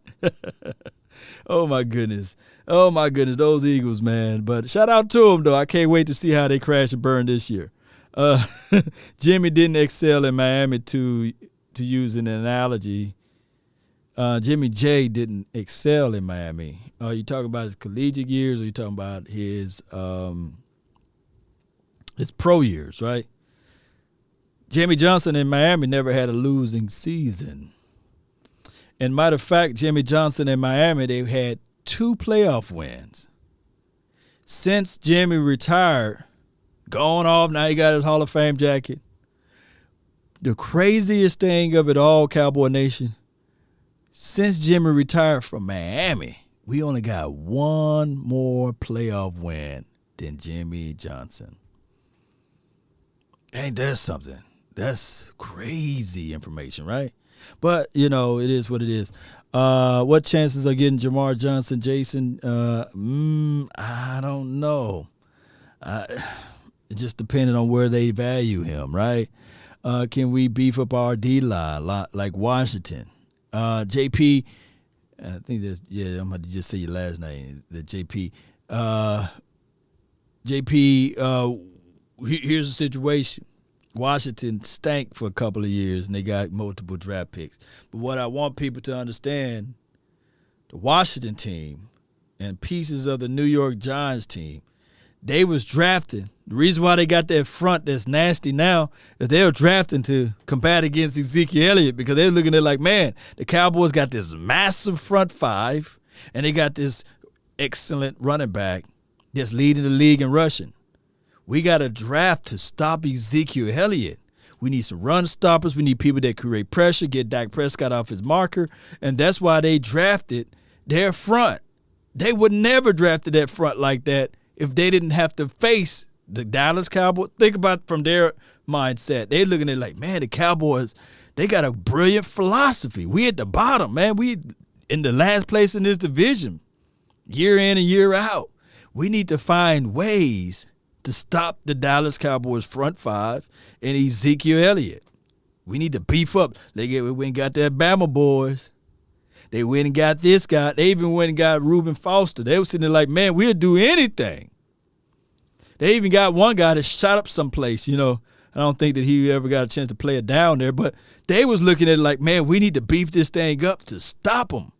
And the Giants said, you know what? We need to do the same. Matter of fact, last year was their first time in over 5 years beating the Dallas Cowboys, I believe. right? Or something like that. It was some crazy number, or beating Dak Prescott or something like that. Whatever that number was, But they drafted to stop Ezekiel Elliott. I know I could be off on that, but, y'all can help me out. But the Washington team, the Giants team did the same. They said, look, man, we're going to have to wheel and deal to get some big boys. And what the Eagles did, they just went and started calling, picked up the phone and said, hey, Tommy Jerrigan, whatever that big boy is, come on down, man. You won a spot. They was trying to figure out ways to beef up that line too, because they knew that they had to go against the Dallas Cowboys. They already had Cox. But they said, man, let's pick up the phone line and stop this thing, man, and let's stop this Ezekiel Elliott situation. Let's see. Bobby Brown. Bobby Brown is a dog, man. I like Bobby Brown. Did not, choose to exercise the option on his contract, though. People are crushing me for this Amari Cooper thought. Keep in mind, you questioned his heart and his durability. I just don't know how you and I flip. I don't know either. I don't know how you're not trusting your draft evaluations of guys like CeeDee Lamb and these 3 awesome dudes who could go in the top 10. I love them, but yeah. But by what increment are they even better? Because they're not the best one. Okay, but this is Porzingis, right? He finally had a good year where he stayed healthy, right? He's been a disappointment more than half the time. A team gave up on him because they didn't know how much he loved the game, right? So to me, you have a chance to sell high and to get a better pick back in return, save a bunch of money, address your defense, and also use your 10th overall pick to take the best player. This guy's really on the I want to trade, crash and burn the Amari Cooper's train. Let me see what Amari Cooper did. Y'all bear with me, man. Let me see if I can pull up this right quick. No. Because he's really against Amari Cooper. I didn't know he had that much of vicious attentions. Let me see what I can pull up. Amari Cooper's. I'm looking up his stat line because I gotta make sure before I say anything that I'm on the right page with everything. All right. What year he came to the Dallas land? It was 18, right? 2018. Since 2018, Amari Cooper had 75 receptions, 1,000 yards. He averaged in 2018 13.4 yards per catch, 66 yards per game, 7 touchdowns. He had 2 fumbles his first year and 3 drops his first year. Let's see his production points. I don't know what they call that, but that's 140. Let me see if I can help everybody out so that you guys can see the same thing I'm seeing. So just bear with me. We're going to build this thing while it's in the air. If I can find that toolbox there. Here we go. Bear with me because I want you guys to see this too. Let's see. Go right here. Go properties. Bear with me. Bear with me. Hail Mary. Let's go to it. Are you guys able to see this? Y'all let me know in the comment box. This is Amari Cooper's. I'm blow it up. I know it's kind of, they use the wrong font color. It need to be black so you guys can see it better instead of gray. All right, so we looking at this. So yeah, somebody says, yeah, Santi, appreciate you. All right, but I can't see it. Let me see if I can see it. Let me lock this one right here. Bear with me. Hail Mary, run with me. What do we have here now? All right, so 2018, I know you guys can see this. He had 838 snaps. You might have to turn your phone sideways. At 107 targets, that is 75 receptions. You want that number to be a little bit at least at 85 to maybe 86, but I'm not going to hold him to that. 1,000 reception yards, just made it over 999. So he had 13.4 yards per reception. Yards per game is 66.9, and this was a half of a year. People judged Amari Cooper like Dak Prescott had him his entire career, but it was a half a year. 7 TDs, 2 fumbles, 3 drops. 3 drops, and then 2019 went around. He had 79 receptions. The 75 to 79 is an increase. That 1,000 yards to 1,100 is an increase. Yards per reception is 13 greater than 15. No, right? So 15, so that's an increase. He averaged 74 yards a game. Is that better than 66? All right, so instead of 7 touchdowns, he had 8 in 2019. Is that better, right? Now, of course, 7 drops is better than 3, so he had more drops, so that's worse right there. So his drop category in 2019, a full season under Dak Prescott, this was the year they went 8-8, I believe. That is a bad situation, right? The 7 drops. But I recall when I did the same numberings, let me see if I can do this right quick. I'm going to do it on the fly, and I know people are going to hate me for this one, right? I know people going to. I recall, let me see. I can't spell word for dog, but I got it there. Okay. I spelled that name, right? I recall when I look at his stats, bam, 2018, he had 115 receptions, 1,500 yards, right? He had 11 touchdowns. He had 2 fumbles, and he had 0 drops, right? Oh, I'm looking at the wrong year. There you go. 2019. Yes, this is the year. 104 receptions. Yeah, because that was a bad year in 18. That joker was catching everything. But in 19, it was very similar to Amari Cooper's. But he had 104, and then he had 11 yards per receptions, and he had 77 yards, 7 TDs, and 6 drops. That's 2019. Don't look at 18. 18 was just a dog. Man, that joker right there, I'll kick some receivers off the bridge to get that right there. Y'all get what I'm saying, right? That's DeAndre Hopkins, man. That joker can hop, okay? So when we look at 2019, just follow me. Follow me, baby. 2019, this is back to Amari Cooper.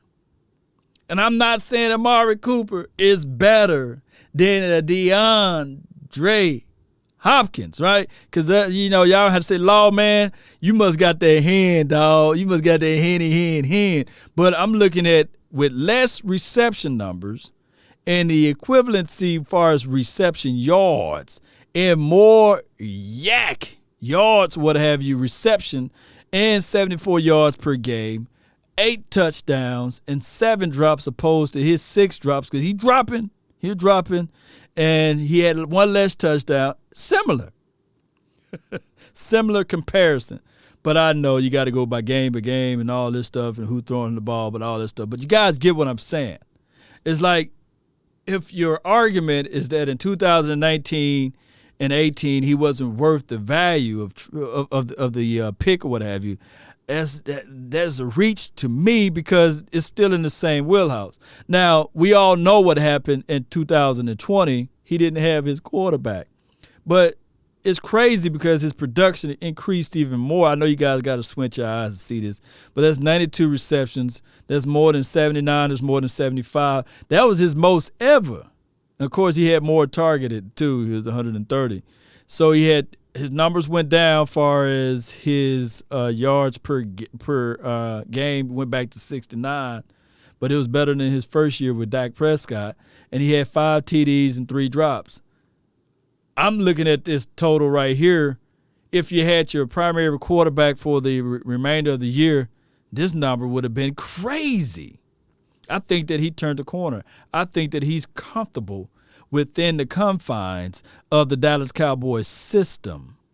And I don't really want to go and look up other number 1 wide receivers for the Dallas Cowboys, but I'm going to just give y'all a cheat note real quickly. His number's been better than any of the other wide receivers that we had as our number 1 in the previous years. So this is all I'm going to say on that one, Cowboy Nation. So we got to get out of the mindset of saying that this guy is trash, and we got to get out of the mindset thinking that a rookie is just going to come up here and walk on water. There's a lot of nuances and a lot of stuff that goes with this. Let's read some of y'all comments. I hope y'all ain't crucifying me over here. Damn, in 2017, he had 10 drops. Yeah. It was crazy for him. It was crazy for him in 2017. He was playing basketball with the football. Cooper's still good. We need to keep him until he retires. What website is this? Let me grab the website for you all, and that way, wham, bam, thank you. There you go. Let's see. Eddie O, appreciate you for jumping in. Thank you so much for what you do for the nation. What's Cooper's age? Oh, y'all want to get all into let's get all into it then. Y'all want to get into his age and everything. Bear with me. Here we go. Bear with me. Let me give y'all some soft mellows, man, while we doing this. Let me give some soft mellows. Here we go. Yeah.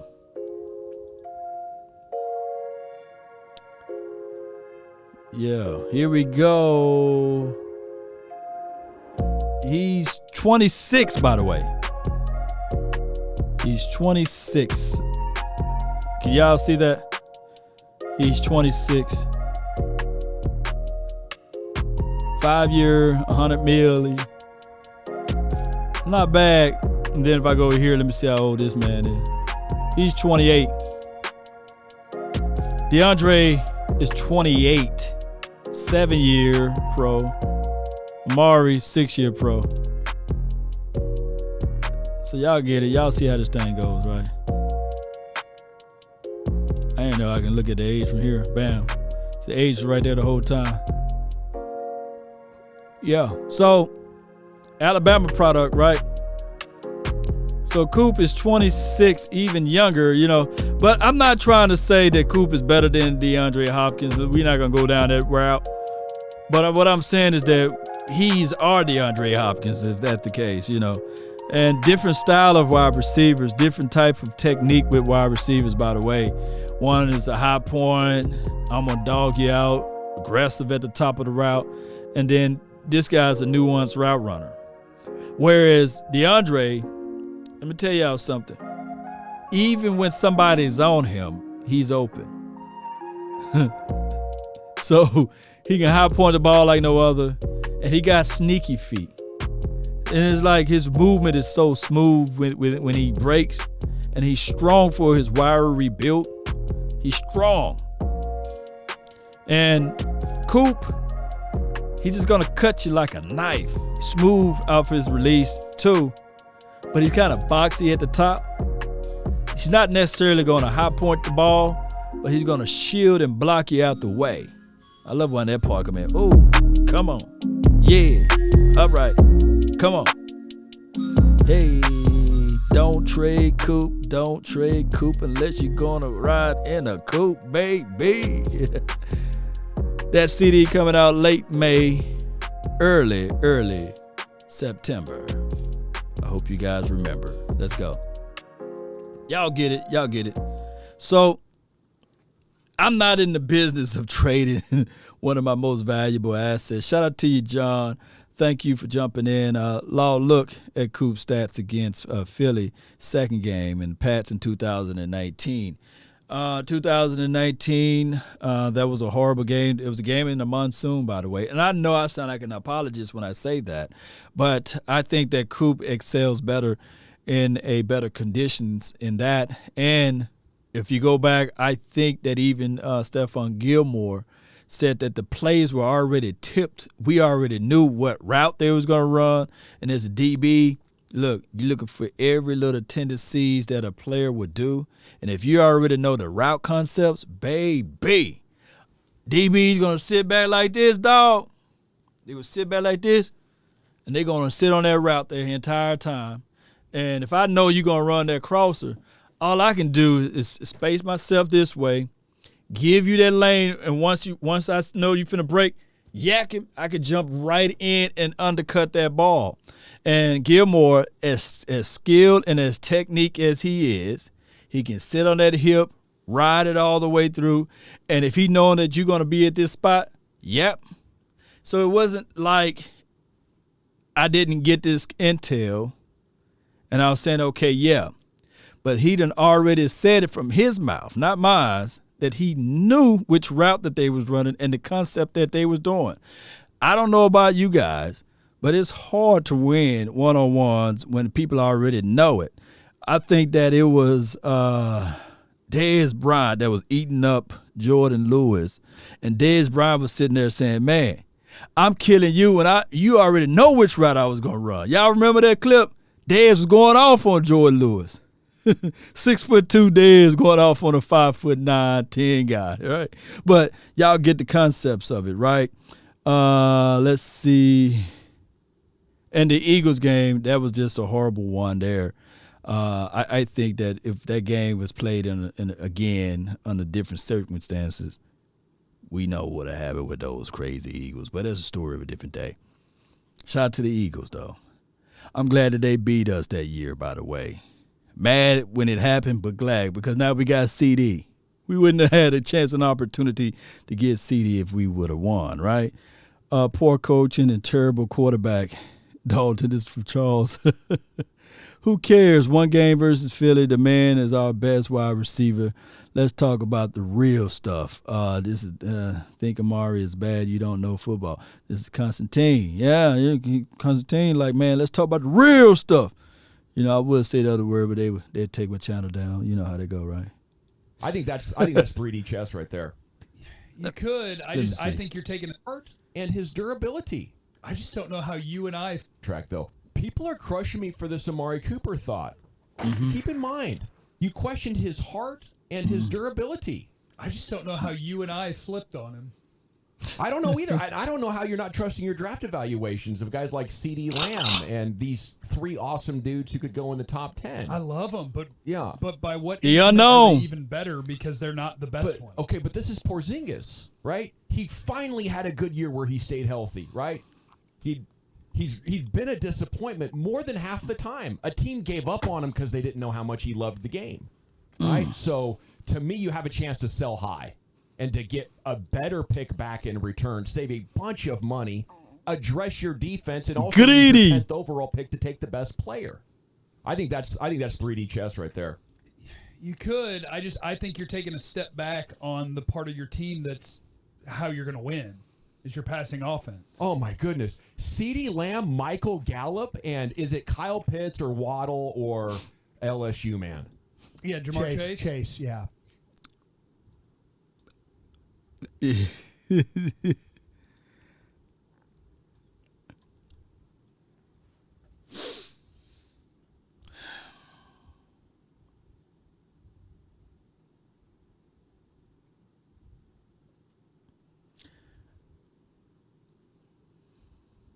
I like Kyle Pitts. I do. But I'm not finna get rid of Amari Cooper and roll out with Kyle Pitts, Jarwin, Lamb, and Gallup. I'm not finna do that. I'm not.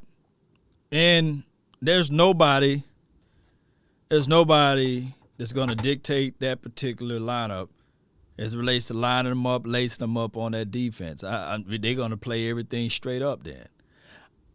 Gallup is good. I like Gallup.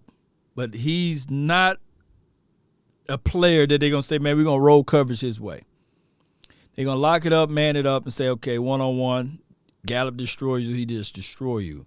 But the safety over the top, if you can get there in time, make him pay. And we know Gallup is not going to get no calls.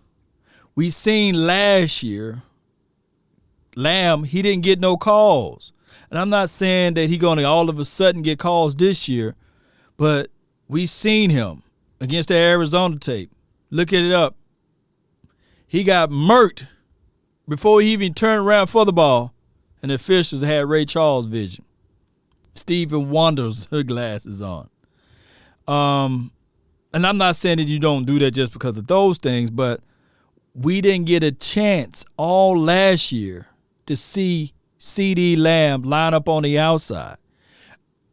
I can guarantee you can't find a gang of tape of CeeDee Lamb lining up on the outside even at his college because they motion him, they put him inside.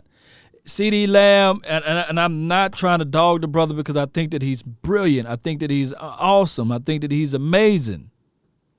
But CeeDee Lamb, if you look at his scouting report, he have issues off his release. So what they do to disguise it, they put him inside, they put him in motion, they make sure they get a free release because they didn't want nobody to jam him. Maybe, just maybe, and he can kill you if you miss wrong. Look, everybody know when a wide receiver you miss wrong, they're going to make you pay. But that's not his strong suit. When he's at the top, when he's climbing on his routes, when he sink his hips, when he's fighting for the ball, that's what makes CeeDee Lamb dangerous. What makes him more dangerous is after the catch. He's just explosive. He explodes, man, like a cannon. But you got to figure out, you got to be crafty enough to do that. And what teams did in college and what the Cowboys did all last year, they said, yeah, man, but we ain't going to put you on the one-on-one to the outside on the edge by yourself. No, they just didn't do that.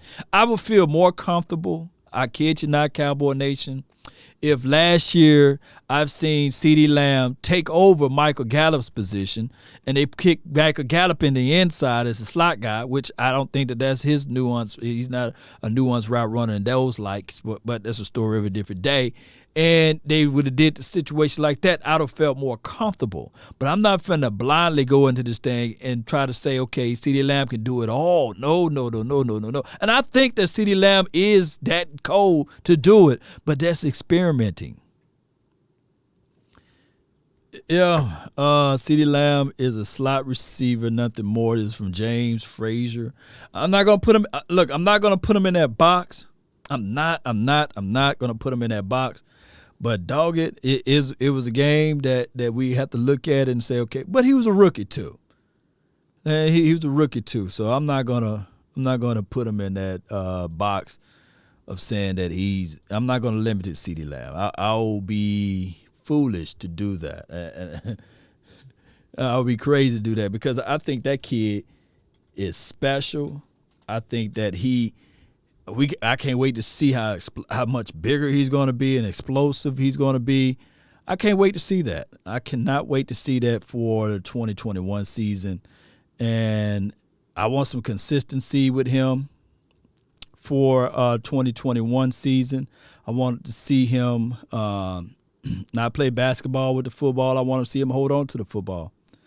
And I think that he would do just that. I think that he's young. I think that he's going to be hungry. I hope nothing, and I wish nothing but the best for him, right? Let's pull up CD. This is CD's information right here. Yes, he's 22 years of age. Shout out to CeeDee Lamb from Oklahoma. Yep. And you see right here, man, he was so close to getting that stack. He had 74 receptions, 935 yards, 12 yards per reception, 58 yards a game. Trust me, I had him on my fantasy team, and I was whooping butt all last year. He had 5 TDs. That's not bad as a rookie, man. He had 2 fumbles and 8 drops. And I remember majority of those drops, some of those passes, was like, come on, man.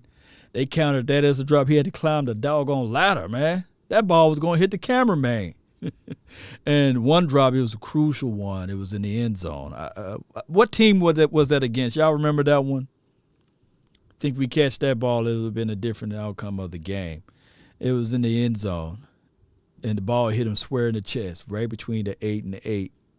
And he said he lost track of the ball. But he practiced on those things. And I think that what I want to see out of this number, I'm a hard grader. I want to see 0 next year for the 2021 season, but I will settle for 2. All I want to see is 2 drops. 2 drops next season. Well, this season. It could still be at 74 receptions. That's a good number. But dog it, if he get 84, that would be a plus. And I think he's going to get a stack. He's going to get a stack, man. He'll get a stack.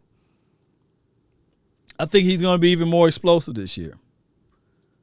Yeah, I think he's going to feel more comfortable.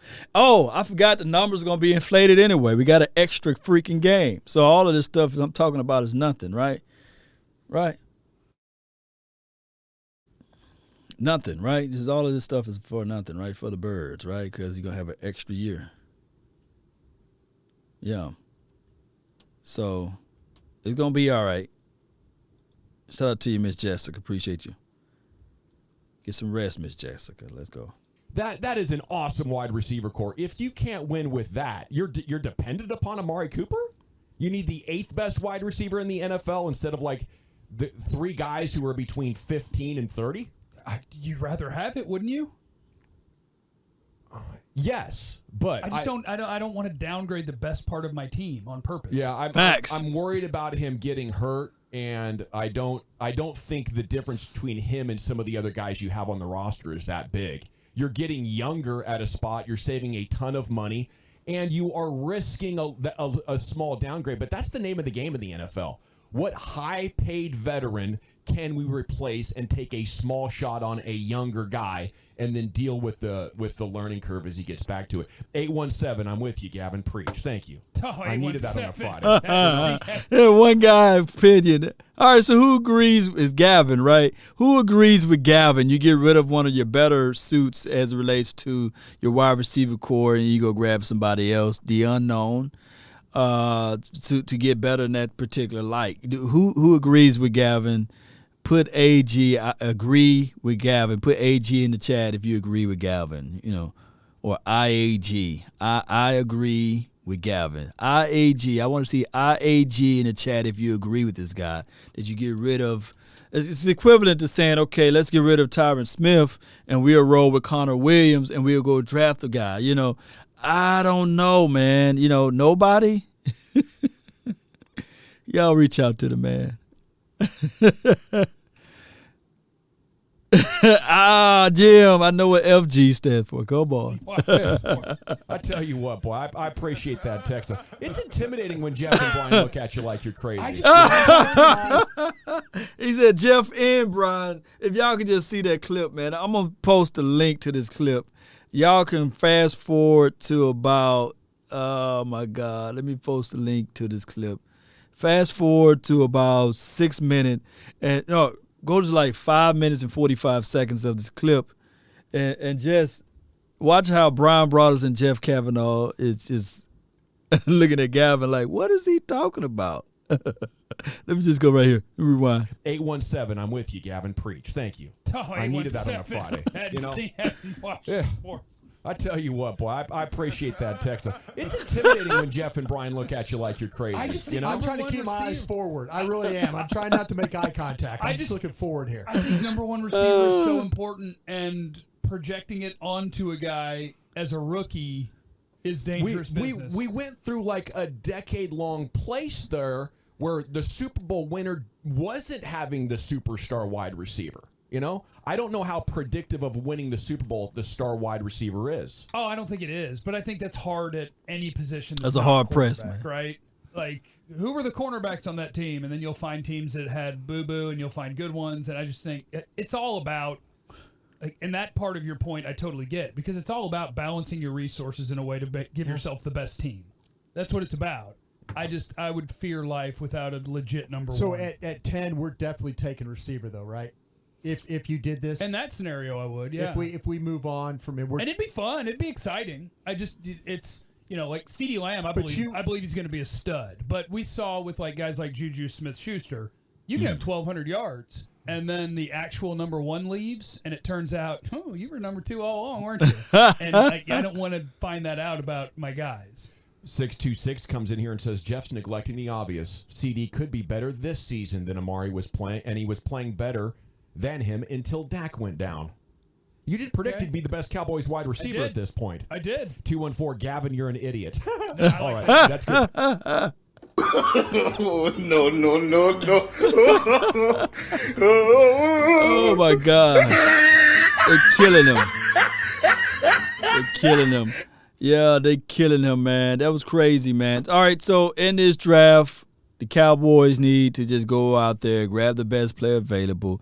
Let's not trade anything. You got to be early. Like my dog Darren Woody says, you got to go out there and grab somebody early.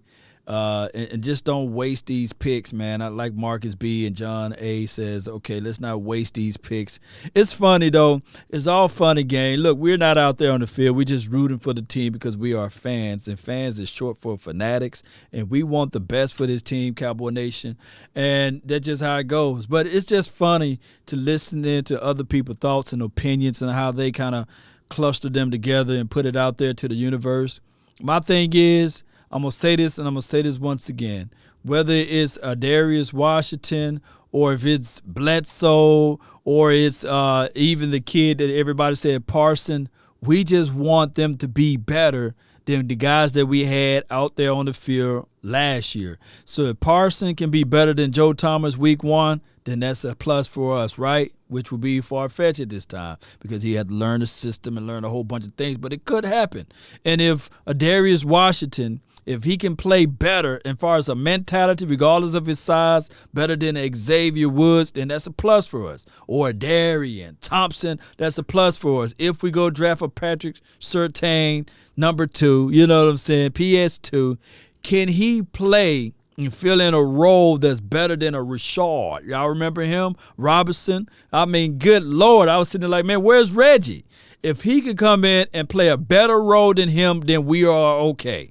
Okay, if we go with Slater, Christian Darrisaw, Elijah Vera Tucker, if we go with one of those guys or even Sewell Falls or all of these things, if they can come in and be better than a Terrence Steele, man, then that would be a better situation for us. Can I go on and on? Even if we draft a Kyle Pitts, if he can showcase being healthy, line up outside and inside, and perform better than a Schultz or do something similar to what Jarwin did, then we are in a better situation. Do you guys get what I'm coming from when I say this? So the draft is meant for developing, but 9 times out of 10, as far as the defensive guys, the interior guys, normally you see them making movements around 2 to 3 years down the line. Most of the time, draft picks the first year, they might show us something, but then again, they will still have those rookie mistakes. I remember listening to a podcast with the great Gil Brandt, and he says a rookie is going to cause you at least 1 to 2 games as a loss. He said that from his mouth into our ears. And trust me, when Gil Brandt talk, we got to listen. The guy been around football longer than I've been alive and even thought about playing the sport or even watching the sport. So I take that to truth. A rookie going to cause you games. So that's why you're going to have those growing pains. But you got to have a rookie with this mindset. I got a mindset of a short-term memory. When we saw Trayvon Diggs get burned for the first few weeks, he had to have that short-term memory, but he was hungry. He played through the echoes of the whistle. Any DB could have gave up when DK Metcalf took the top off the defense for crying out loud, but he didn't give up. And although we lost that game, we saw hard determination, will, and we saw tenacity, and we saw a guy that was going to play through the echoes of the whistle to punch that ball out. And it took them, some penalties that came about in that game and some other questionable calls. Now, I ain't going to go into details of it, but the Sea Chickens won. Shout out to them. What they want, a cookie? But it is what it is. So Eddie says, okay, you like the Ohio State kid. I feel you, fam. Yeah, if anybody can be better than what we seen last year, that will be a plus for us. That's why it's so important. It's so important for the Cowboys to look into this free agency and make sure that they can get some guys that can fill in some of those holes, right? And so when you look into the draft, you can have somebody that you can sit back and say, I'm going to develop you slowly now. I don't have to rush you out there. See, KZ is going to be able to help whatever safety we got so that he can show them some ropes and say, okay, this is where you got to be at with the ball, with this concept, and this when you slide down inside, this is where you got to be at on this type of situation, and this is what you got to follow me on when they're in practice. And hopefully in practice, the real dog come out and show themselves, and all of a sudden you seeing like, dang, This rookie is now starting over the starter. It can happen that way. Well, it's supposed to happen that way, but, there's a lot of politics in this game. Really appreciate everybody for jumping in and tuning in. My name is Law Nation. I absolutely love you guys for being part of this Friday show, for being – how long I've been live. I know it's been long, but if you guys are out here, do something special for me. Just hit that like button. It does something special to the channel. Share this content. Look, we got to have a difference of opinion. Not everybody should have the same opinion.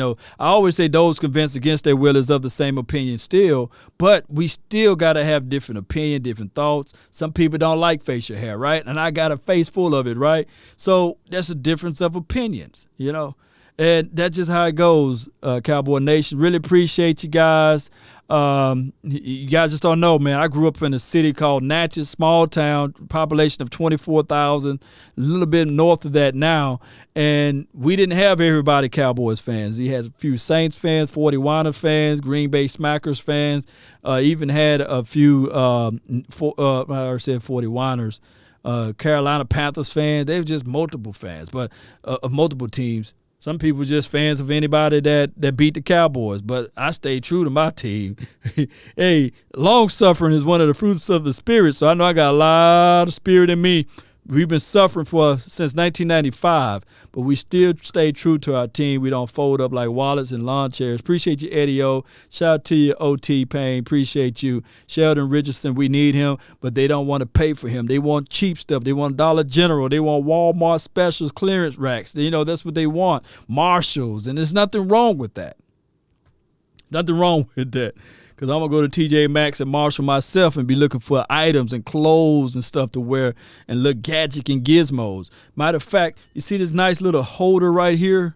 I got this from TJ Maxx or Marshall, one of those stores. And it's a good little holder thing, man. You hold your cell phone up. Cool little doohickey, as they say down here, in the country. Doohickey. I can have my cell phone up, and let me switch to another camera. And bam, you guys can't see it because I got the comment section over here. Let me just, bam, you see? I can read the comments there. That's cool, man. That's cool. Got that from TJ. You can find some little things, man, that you can get that can help you out. You know what I'm saying? So that's how that thing goes, Cowboy Nation. You got to always figure out ways, right? Let me see. Yeah, there you go. You always got to figure out ways. Uh-oh, still on the wrong camera. Here you go. Bam, there we go. So Dollar Tree. Dollar Tree got some good stuff. But here is the thing. Here's the analogy. You can't depend on it, right? Right? You can't depend on it. You just buy little small things, right? But you can't depend on those things, man. Santi says, Law, we need a new video on the beard channel. Look, this is what I'm going to do with the beard content. I know that it's for one, I love giving people advice about how to grow their beard and what they need to do to grow their beard and his advice. But what I'm going to do is because it's a lot of work juggling two channels. I'm on Law Nation 2.0 and Law Nation's page. And YouTube got this verification factor that you got to go in. You got to do this to do that. And then you got to make sure. Then they think that you're hacking into somebody else's account. So what I might do, and I want people to understand that I'm also on a Newsbreak app. They reached out to me, and it's good content. They said, man, marvelous content. We love all what you do. Is there any way you can talk sports, other sports like basketball, hockey, soccer, and all of these good things? I'm like, no, man, I just love my lane. This is a hobby for me. This is not my day job, right? So I said, man, I just love talking Cowboys because it gives me a little relief, right? I talk Cowboys. I talk to myself about Cowboys if I could, or well, if I used to do it anyway. So my thing is, they said, man, but you got so much talent. Just think about it, Law. Think about it. Just think about it, Law. Think about it. and I said, okay, I went and got me a green screen, and what I'm gonna do is I might cover the basketball, but I'll just push it out to that app. But I was thinking, and I was sitting to myself, I got a beard channel that I don't have time to upload content because I got to go through all of the verification crap. So what I'm gonna do is I might do this, Cowboy Nation, for those who just roll with the nation. Maybe on Wednesdays, I upload a pre-recorded video for 3 to 5 minutes on beard tips at 7 o'clock, 6 o'clock, 7 o'clock time, Central Standard Time, PM, and it just be beard tips. And you don't have to watch it. I know a lot of people say stick to football, Law, but it's people out there that want to know. And if people roll with me, man, y'all just roll with me. If not, then you don't, so it will be out there on the channel. I try not to, man. I see the stuff that goes on in the world, the school shooting, the shootings in general, I meant to say, and the protests and the Black Lives Matter, people with flags and pro this and pro that. I try not to talk about that on this channel, although I can. People that know me personally, they say, hey, man, how you feel about this? I can go that route, but I just try to have a different type of vibe. People use their platform for different reasonings. I had somebody to reach out to me that I knew that when I posted DMX clips, they said, oh, you clickbaiting. You doing this thing for views. And I'm sitting like, dog, you don't even know me. I grew up listening to DMX. I grew up rocking his music. I grew up, why you think I got dogs for crying out loud in my doggone soundboard? But people would like to generalize you and put you in a box and say that's all you do. That's all you do. It's Cowboy stuff. And I'm like, nah, dog, I'm a diehard basketball fan. I'm a diehard sports fan in general. And I'm quite sure I can still lace them up and run with the best, So it is what it is, Cowboy Nation. Let's continue to grind and shine. Jim Law says 59 is still growing. Yeah, appreciate you, Jim. See, you got to grow that beard thing, man. Appreciate everybody that's watching. Don't forget to hit that like button, share this content. Let a friend, neighbor, foe know where to go when they want to tune in to Cowboy Sports Talk and beyond, right? Let's go. Really appreciate y'all. Let's get some more conversation tomorrow. I'll see y'all bright and early in the morning, and we'll do some more talking about the stuff that's around the Cowboys land and beyond. All right, I'm trying to find my outro music. Y'all know how that goes, right? I need to just have it on the Rolodex over here. Lance Bell, appreciate you, man. Y'all hit that like on your way out, man. That does something special for the algorithm, yeah. And then also, this will be uploaded on the Law Nations 2.0 to keep the water rolling over there. And I appreciate those who understand. I know when I premiere it, people think that it's live, but it's not. I know it's weird, but I got to do that until June the 2nd. The liberation for the nation will not occur to June the 2nd. And I really appreciate those who understand. And let me find it. If I can find it. I need to just have a shortcut key. Here we go. Yeah. I tell y'all, man, I need fire. I need some fire. Think about this.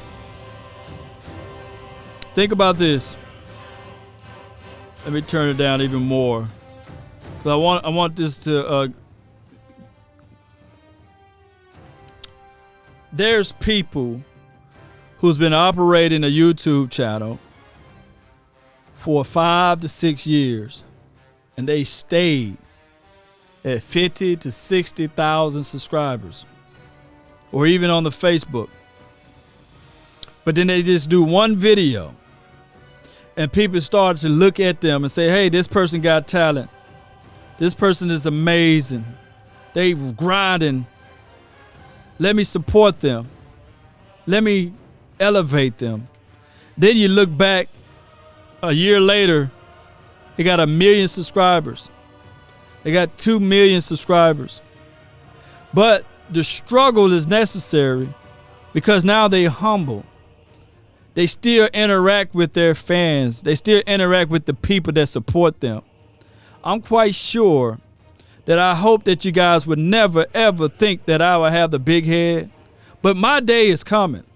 My time is coming, Cowboy Nation. And the Cowboy Nation time is coming too. I say all of this. I want people to continue to live their dreams.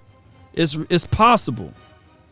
I want you to pull out your cell phone. If you're thinking about talking about the Cowboys, it's never not enough room. This room is big, man. Y'all get out here. I love it when I see new content creators creating content, grinding, understanding that it'd be 4 people watching while they live, but it's not about the people. It's about your heart and determination. If you put your mind to it, that 4 people go out there and reach out to 4 other people. And before you know it, it's 50 people. And then you look back before it's 50 people, it's 1,000.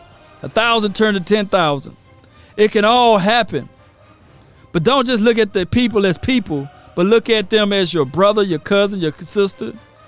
Ashaniqua, Tyrone, Pookie, and Ray Ray, right? But let's continue, Cowboy Nation.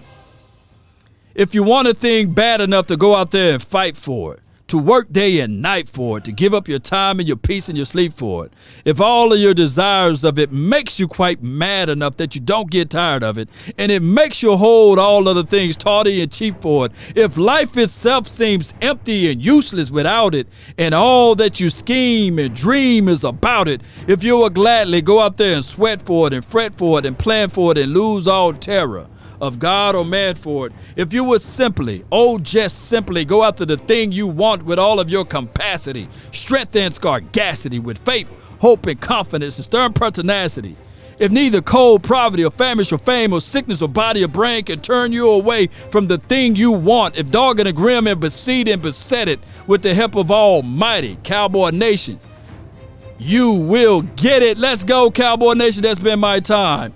I really thank you all for yours. And remember, you're listening to nothing but the best. Let's go. Turn me up.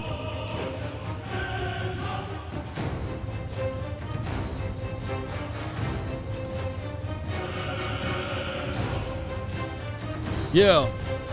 Yeah.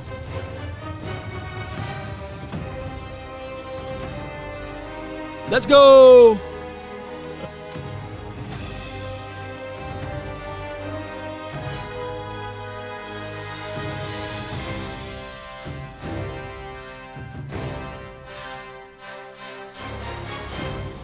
Let's go. Yeah.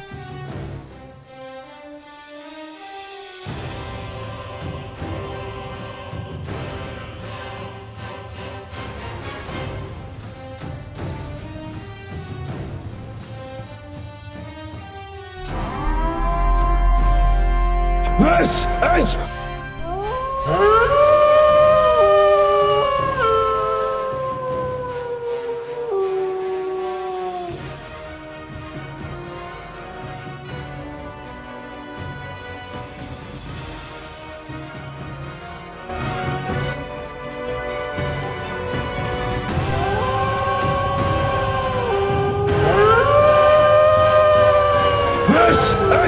This is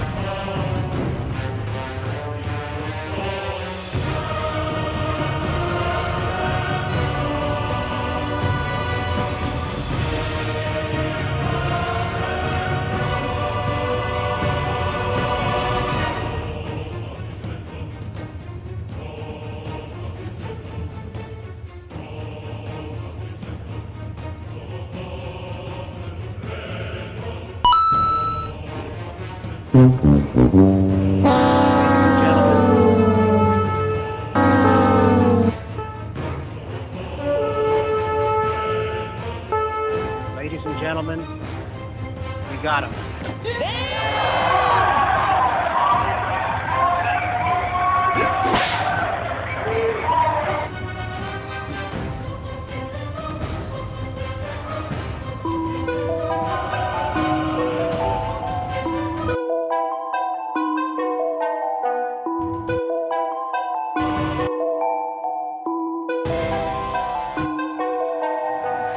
Nowadays, nothing really excites me. Only one of me and nobody's like me. Phone ringing and I tell him it's ice. I got wifey on bling and she ice. Freeze, photo, please, no photos. No, G's, no, please, no photos. Hit the door and the domain just let's go. Shout out to TJ Reese, but I move like a Joey, IQ. If you're down in my management, oh, what you know about that?